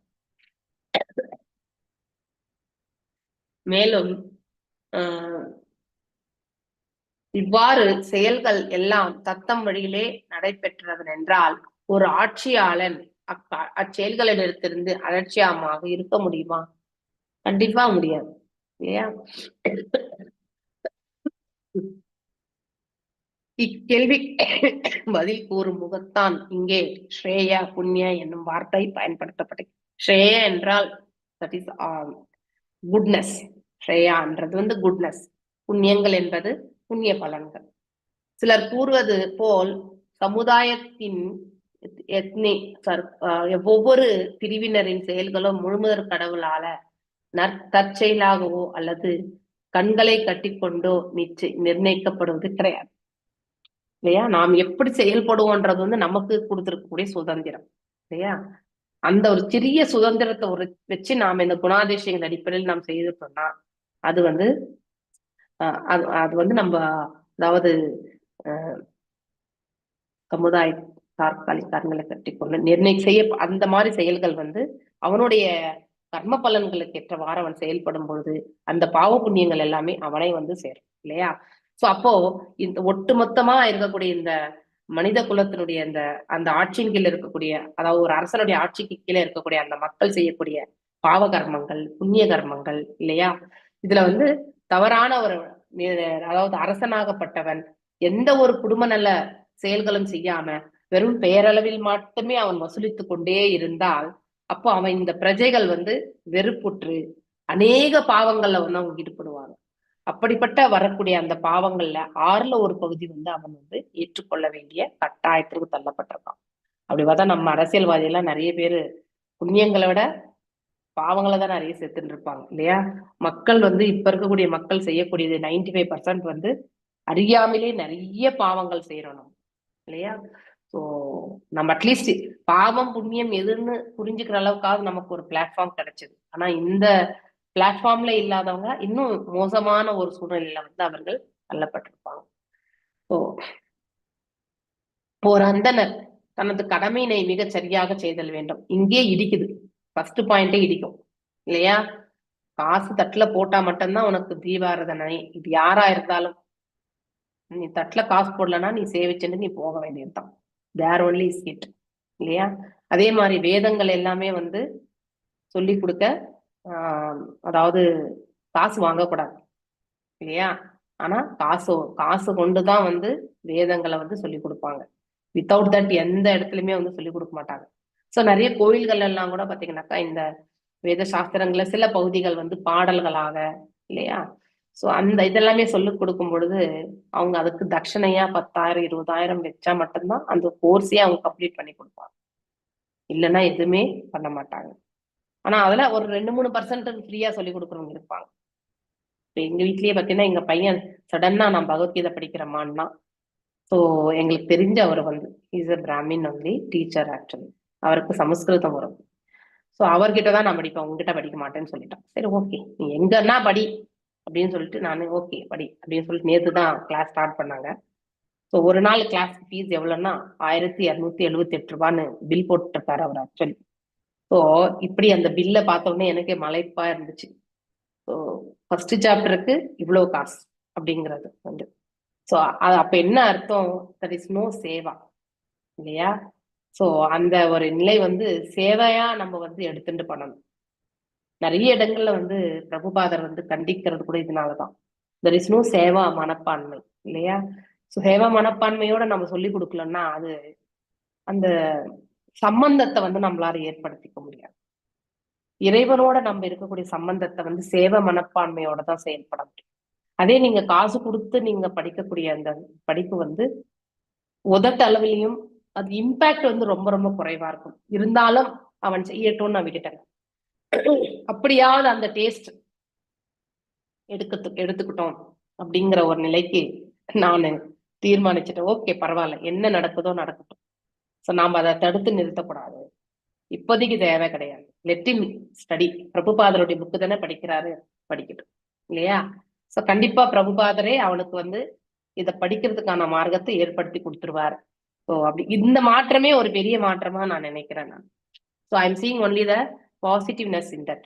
பணத்தை விட சொல்லி கொடுக்கறதுக்கு வந்து அவனுடைய அதை வந்து ஏற்பாடு பண்ணிக்கணும், அதுல வந்து ஈடுபடணும்ன்ற அந்த மன உணர்வு வந்திருக்கு இல்லையா, அதே வந்து கிரேட் சேஞ்ச். அதே நாம வந்து கண்டிப்பா எடுத்துக்கணும். எல்லாமே ப்ரோஸ் கான்ஸ் எல்லாமே இருக்கும் இல்லையா. ஆனா இந்த இடத்துல அந்தனர் தன் கடமையினை மிக சரியாக செய்தல் வேண்டும். அந்த இது வந்து கலியுகத்துல கிடையாது இல்லையா. ரெண்டாவது வந்து ரட்சிக்கக்கூடியவன் வந்து சத்திரியனும் அந்த மாதிரி கிடையாது. அதாவது ஏழைகள் அவங்களுக்கு எல்லாமே வந்து அவங்களுக்கு வாழ்க்கைக்கு தேவையான பாதுகாப்பு. இப்ப ஏழைகள்னு எடுத்துப்போம், வருமானத்திற்கு கீழே. ஆனா எத்தனையோ பேர் போலியா வந்து தான் ஏழைன்னு பிரகடனம் பண்ணி இல்லையா, சோ போலியா ரேஷன் கார்டுல வந்து அரிசி பருப்பு வாங்குறது இதெல்லாம் பண்றாங்க, கண்டிப்பா பண்றாங்க. எல்லா ஸ்டேட்லயுமே உண்டு, ஒரு ஸ்டேட்னே கிடையாது, எல்லா ஸ்டேட்லயுமே உண்டு இல்லையா. நல்ல அதாவது குழந்தைங்க இருந்தா கூட, பையன் இருந்தாக்கா திங்க் அந்த அநாத பணம் வராது இல்லையா, கொடுக்க கூடாது. ஆனாலும் பையன் இருந்தாலும் அநாத பணம் வாங்கக்கூடியவங்களும் உண்டு. உண்மையிலேயே அனாதையா இருக்கிறவங்களுக்கு அந்த பணத்தை வாங்கணும்ன்றது அந்த ப்ராசஸ் தெரியாம, அவங்களுக்கு யாருமே உதவி பண்ண எங்க போய் கேட்கணும்னு தெரியாம ரொம்பவுமே கஷ்டப்பட்டு கொண்டிருப்பவர்களும் உண்டு. அப்படிப்பட்ட நிலை, உண்மையை அறிந்து செயல்படக்கூடிய அந்த தன்மை கண்டிப்பா செயல்படுத்தும். சோ அப்படிப்பட்ட சத்திரியனும் கிடையாது, ஆள்பவன் வந்து அந்த ஒரு நிலையும் கிடையாது. இப்போ வைசியன் வந்து எவ்வளவுமே கலப்படம் தான், குவாலிட்டியா இருக்கா. நீங்க உண்மையிலேயே இந்த ப்ராசஸிங் ஃபுட் எல்லாம் பண்ணக்கூடிய இடத்துல போய் பாத்தீங்கன்னா, அந்த ப்ராசஸ்டு டின்டு ஃபுட் எல்லாம் நம்ம கண்டிப்பா சாப்பிடவே மாட்டோம். அந்த அளவுக்கு வர்ஸ்டான சுச்சுவேஷன்ஸ் எல்லாமே இருக்கும் இல்லையா. அதுல எவ்வளவு கலப்படம், எவ்வளவு டிரான்ஸ்ஃபேட்ஸ், இது எல்லாமே போட்டு நமக்கு வியாதிகள்லாம் நம்ம உணவின் மூலியமா தான் கொண்டு வரோம். அப்படிங்கிறத வந்து நாம புரிஞ்சுக்கணும். யதார்த்தமான வாழ்க்கையை வாழ்றதுக்கு நாம கத்துக்கணும். ஆனா அதை அக்செப்ட் பண்ணக்கூடிய மனசுதான் நமக்கு கிடையாது இல்லையா. சோ நம்ம ஒரு டேஸ்ட் பட்ஸ், நமக்கு நாக்குக்கு வந்து ருச்சி, அந்த ருச்சிக்கு நாம் அடிமை ஆயிடுறோம். அதனால டேஸ்டா இருந்தா மட்டும் தான் சாப்பிடணும் அப்படிங்கிற ஒரு மனப்பக்குவம் வருது. ஸோ அந்த டேஸ்ட் எல்லாமே அவங்க ஆல்ரெடி ஃபுட்ல போட்டு வச்சிருக்காங்க. அதை வந்து நம்ம சாப்பிட்டு உடம்புக்கு இல்லாத வியாதிகள்லாம் நம்ம கொண்டு வரோம். எதை வேணாலுமே ஜீர்ணிக்கக்கூடிய உடம்பு நமக்கு கிடையாது எல்லா காலகட்டத்திலுமே. சிறு பிராயத்துல ஏதாவது ஒண்ணு சாப்பிட்டா கூட ஜீரணமாயிடும். ஏன்னா நம்ம ஆடி பாடி வேலை செய்யறதுனால இல்ல விளையாடுறதுனால கரைஞ்சிடும். ஆனா அதே வயோதிகம் ஆன பிறகு அதே ஸ்டைல்ல நம்ம சாப்பிட ஆரம்பிச்சோம்னா மிக மிக கடினமான ஒன்று இல்லையா. சூத்திரன் வேலையே செய்யறது கிடையாது, அந்த 3 வர்ணத்திற்கும் அவங்க சப்போர்ட் பண்ணணும். ஆனா அதுல பாத்தீங்கன்னாக்கா யாராருக்கு வந்து ஒண்ணுமே முடியாது அப்படிங்கிற பட்சத்துல, எதுவும் இல்லைன்ற பட்சத்துல மட்டும்தான் அவன் வந்து வேலை செய்வான். அதுவும் வெறும் டிமாண்டிங்கா வேலை செய்வான். நான் 12 மணி வரையிலும் தான். எஸ்பெஷலி விவசாயிகள் இதை வந்து நிறையவே அனுபவிப்பாங்க. ஊர் பக்கம் போனா இதுதான் கம்ப்ளைண்டே நான் கேள்விப்படுறது இல்லையா. ஸோ அவங்க இந்த கூலி வேலைக்கு வரவே மாட்டாங்க. கூலியும் வந்து நிறைய பண்ணக்கூடிய கூலி வேலையுமே வந்து 3 மணி நேரமோ 4 மணி நேரம் தான். அதுக்கே அவ்வளவு காசு கொடுத்துடணும், அதோட சாப்பாடும் போடணும். இத்தனையுமே செய்யும் பொழுது விவசாயிக்கு அந்த இடத்துல எந்த லாபமுமே இல்லாத போகும்பொழுது அவனுக்கு விவசாயம் பண்றது மேலேயே அவனுக்கு விரக்தி ஆகிவிடுகிறது. அப்படி நம்ம பண்ணதான் என்ன ஆகும்னா ஃபியூச்சர்ல வந்து நமக்கு உணவு இல்லாத ஒரு சுச்சுவேஷன் வரக்கூடிய காலகட்டங்கள் உண்டு. இப்ப இல்லைன்னாலும் இம்மிடியட்டா ஃபியூச்சர்ல கண்டிப்பா உண்டு. ஸோ இப்படியே நம்ம வளர்த்துட்டு போனோம்னா அவங்க 4 வர்ணத்தவர்கள் அவரவர்கள் செய்யக்கூடிய செயல்கள் செய்யாமல் போகும்பொழுது இந்த மாதிரியான நிலைகள் ஏற்படும். ஓகே, இது பகவத்கீதையில வந்து நம்ம 18.45ல உறுதி செய்யப்பட்டுள்ளது. ஜானகிராம் பிரபு இருங்க, நான் இதை முடிச்சுட்டு உங்களுக்கு டைம் கொடுக்குறேன், நீங்க சொல்லலாம். அவரவருக்கு விதிக்கப்பட்ட கடமைகளை இல்லையா நாம செய்யப்படும் போது அதனால எந்த பாவம் வந்தாலும் பரவாயில்ல. இப்ப போலீஸ்காரனா இருக்கிறவன் வந்து தவறு இழைப்பவனை வந்து தண்டிக்கத்தான் வேணும், அவன் லத்தியால் அடிக்கத்தான் செய்வான். அது அவனுக்கு பாவமே கிடையாது. அதான் அதே வந்து ஒரு சாதாரண ஒரு வீட்லயே சண்டை போடும்பொழுது ஒருத்தரை வந்து அடிக்கிறது வந்து தவறு இல்லையா. இந்த எந்த இடத்துல வந்து பலாத்காரம் வந்து உபயோகப்படுத்தணும்ன்றது தெரிஞ்சுக்கணும், எது பாவம் எது புண்ணியம் என்று. பகவான் விஷ்ணு மகாராஜா பிருதுவிடம் ஒரு அரசன் தனது ஆட்சியினையும் மக்களையும் பாதுகாக்கின்ற பொறுப்பினையும் அல்லது குடிமக்களையும் விட்டுவிட்டு அதற்கு பதிலாக விடுதலை பெறுவதற்காக இமயமலைக்கு செல்ல வேண்டும் என்று அறிவுறுத்தப்படவில்லை. இததான் நம்ம பகவத்கீதையே வந்து வந்ததுக்கு காரணமே அதுதான் இல்லையா. பகவத்கீதையில அர்ஜுனன் வந்து நான் வந்து சன்னியாசி கர்ம சன்னியாசி ஆகிறேன்னு சொன்னான். ஆனா பகவான் ஒத்துக்கவே இல்லை. அரசன் தனது ஆட்சியில் போன கடமை என்னவென்றால் குடிமக்கள் அல்லது பொதுமக்கள் வீடு பேறு அடைவதற்கு, அதாவது கடவுள் இறை உணர்வை வந்து விழிப்புணர்ச்சி கொண்டு வரணும். இறை உணர்வு விழிப்புணர்ச்சி கொண்டு வரணும்னா அவன் ஆளக்கூடிய அந்த இதுல வந்து ஆட்சி முறையில வந்து அவன் அறப்பழக்கங்களை வந்து கொண்டு வரணும் இல்லையா. அறப்பழக்கங்களை கொண்டு வரும் பொழுதுதான் அதை வந்து ஜனங்கள் பரிபாலிக்கும் பொழுது அவங்களுக்கு வந்து இறை உணர்வு வரும். ஆனா அந்த அறப்பழக்கங்களே இல்லாதப்போ இறை உணர்வு இருக்காது. எத்தனை பேருக்கு இருக்கு இப்ப இந்த காலகட்டத்துல? மிக மிக குறைவு. ஆக்சுவல் ஒரு செக்யூலரிசம், மத சார்பற்ற, கடவுளே இல்லை என்ற அந்த நிலைக்கு போயிடும். அரசு மக்களின் செயல்களிடத்து வேறுபாடற்றவனாக இருக்கும் தன்னுடைய அரசனையோ அல்லது தலைமைய பொறுப்பில் இருப்பானாயெனின் அவன் முற்கூறியவாறு இருக்க வேண்டும் என்று கட்டாயப்படுத்தப்படுவதில்லை. தற்காலிக நாகரிக அரசுகள் மக்கள் தங்கள் கடமைகளை செய்வதற்கு எத்தனை விதிமுறைகளையும் சட்டத்திட்டங்களையும் வைத்திருக்கின்றன. ஆயினும் குடிமக்கள் ஆன்மீக அறிவில் முன்னேறுகின்றார்களா என்பதை மட்டும் கண்டுகொள்வதே கிடையாது. அறப்பழக்கங்களுக்கே நம்ம போறது கிடையாது. ஏதோ செயற்கையில நம்ம ஒரு சட்டத்திட்டங்களை வந்து பரிபாலிக்கணும் அப்படின்னு நினைக்கிறோம் இல்லையா? மேலும் வந்து அரசு ஆளக்கூடிய சட்டத்திட்டங்கள் அப்பப்போ மாற்றி அமைச்சிடுறோம் இல்லையா? ஒரு அரசு வந்த பிறகு இன்னொரு அரசு அதை வந்து மாற்றி அமைக்கிறது, அதை பரிபாலிக்கிறதே கிடையாது. நன்மையா இருக்கும் பட்சத்துல அதை அப்படியே கண்டினியூ பண்ணலான்ற அந்த உணர்வு இருக்கிறது இல்லை. ஏன்னா அது இன்னொருத்தர் செய்து ஆரம்பிச்சது. அவருக்கு பேர் புகழ் வந்து அடுத்த வாட்டி அவரே ஆட்சிக்கு வந்துருவார் இல்லையா? அப்படின்னு நினைச்சிட்டு அதை நம்ம நிறுத்திடுவோம். அரசாங்கம் இவ்விஷயத்தில் அஜாகிரதையாக இருந்தால் குடிமக்கள் ஆன்மீக வாழ்வினை அல்லது இறைவனை அறிந்து கொள்ளும் உணர்வோ இன்றி மனம் போன போக்கில் சென்று பாவச் செயல்களில் சிக்கிக் கொள்வார்கள். 100% இறை உணர்வு அற்றவர்கள் வந்து அவர்களால வெளியில மீளவே முடியாது. இறை உணர்வு உள்ளவர்களால மட்டும்தான் வந்து மனசை வந்து கட்டுப்படுத்த முடியும், தன்னுடைய செயல்களை வந்து பக்குவப்படுத்த முடியும். நிர்வாக தலைவனாக இருப்பவன் மக்களிடம் வரி வசூல் செய்யும் பொழுது அவர்களின் நலனின் அக்கறையற்றவனாக இருத்தல் கூடாது இல்லையா? வரி மட்டுமே வாங்கி நம்ம டப்பால போட்டுக்கூடாது. இப்ப அதுதான் நடக்கிறதே. ஒரு அரசன் உண்மையான கடமை என்னவென்றால் மக்கள் படிப்படியாக கிருஷ்ண உணர்வு பெறுகின்றனாரா அப்படின்னா சனாதன தர்மத்தை வந்து வளர்க்கணும், அதற்கான பாதைகளுக்கு வந்து வாய்ப்பை வந்து ஏற்படுத்தி கொடுக்கணும் அப்படிங்கறதான் வந்து சொல்லப்பட்டிருக்கு. கிருஷ்ண உணர்வு பெறுகின்றனாரா பார்ப்பதே ஆகும். கிருஷ்ண உணர்வு என்பது பாவ செயல்களிலிருந்து முற்றிலும் தன்னை விடுவித்துக் கொள்வதாகும். இனிமே பாவங்கள் செய்யாம இருக்கக்கூடிய வாய்ப்பை ஏற்படுத்திக் கொள்வது. எவ்வளவுக்கு எவ்வளவு பாவச் செயல்களை அரசு நீக்கி விடுகிறதோ அங்கே யுத்தமோ, கொள்ளை நோய்களோ, வறுமையோ, அதாவது இயற்கைக்கு எதிரான செயல்கள், சீற்றங்கள் இருக்காது இல்லையா? அதிகமான மழை, அதிகமான வறட்சி, இதெல்லாம் நம்ம பார்க்க மாட்டோம். சுனாமி வருது இல்லையா? கடுமையான வறட்சி, தண்ணி இல்லாம போறது, இதெல்லாம் எதனால வருதுன்னா இந்த கிருஷ்ண, அதாவது தெய்வீக வழிபாடு. எல்லாரும் கொரோனா வந்த பிறகுதான் பகவத்கீதையை படிக்க ஆரம்பிச்சாங்க இல்லையா? இந்த கொரோனா வரலன்னா இன்னும் கூட நம்ம பகவத்கீதையை தொட்டிருக்க மாட்டோம் இல்லையா? சோ அப்படி ஒரு அரசன் அவள் அல்லது ஆட்சியாளன் கிருஷ்ண உணர்வு மிக்கவர்களாக தன் குடிமக்களை ஆக்குவதற்கு இயல்கின்றவனா இருக்க வேண்டும். இருப்பின் அவர் தம் மக்களை ஆள்வதற்கு தகுதி அப்படின்னா குவாலிபிகேஷன். சோ ஒரு அரசன் ஆகுவதற்கான தகுதி எப்படின்னா அவன் தன் குடிமக்களை வந்து இறை உணர்வை வந்து ஏற்படுத்தக்கூடிய அந்த கெப்பாசிட்டி இருக்கணும் அவனுக்கு. அப்பதான் அவன் வந்து அரசனாகிறதுக்கு தகுதி. இல்லைன்னா அவன் அரசனாகுவதற்கு தகுதியே கிடையாது. மேலும் எந்தவித சிரமம் இன்றி அவனால் அவர்களிடத்து எந்தவித சிரமம் இன்றி வசூல் செய்யவும் முடியும். அப்போ தன்னாவே வந்து கொடுப்பாங்க. ஏன்னா அந்த வரியை எடுத்து மீண்டும் அவன் மக்களுக்கு தான் செலவு செய்ய போறான். இந்த முறையில் மட்டுமே மன்னனுக்கும் மக்களுக்கும் இடையிலே நல்ல மகிழ்ச்சி எல்லாமே இருக்கும். தன் குடிமக்களின் தகுந்த நற்செயல்களின் ஆறில் ஒரு பகுதி பங்கினை அம்மன்னன் மறுபிறவில் அடைகின்றான். இதை விடுத்து பாவிகளான குடிமக்களின் மீது வரி விதிப்பதினால் அவர்கள் பாவச் செயல்களால் வரும் பலன்களை அவன் அனுபவிக்க வேண்டியிருக்கும். இப்ப வரி கட்டணும்ன்றதுக்காக என்ன பண்றாங்க? அதிகமான விலை கொண்டு விற்கிறது இல்லையா? நிறைய ப்ராஃபிட் இப்படி எல்லாம் போகும். இவ்விதி பெற்றோர்கள் ஆன்மீக குருக்களுக்கு கூட பொருந்தக்கூடியதே. நாய்களையும் பூனைகளை போல தங்கள் பெற்றோர்களுக்கும் உண்டு இல்லையா? குழந்தைகள் பிறப்பினை மட்டுமே கொடுத்த பெற்றோர்களின் அக்குழந்தைகளை நெருங்கி வரும் மரணத்தினின்று காக்க தவறினால் அவர்களது மிருகத்தனமான நடவடிக்கைகளுக்கு பொறுப்பேற்க வேண்டியிருக்கும். அப்படின்னா பிள்ளைகளை எப்படி வளர்க்கணும்? அறப்பழக்கங்கள்ல வளர்க்கணும். இல்லைன்னா அவங்க தவறுகள் செய்து பாவக்கடல்ல விடணும், அவங்கள ரட்சிக்க முடியாத நிலைக்கு போகும் அப்படிங்கறதுதான் சொல்லப்படுவது. நாளடைவில் அவர்கள் குழந்தைகள் ஹிப்பிகளாக மாறுவர்.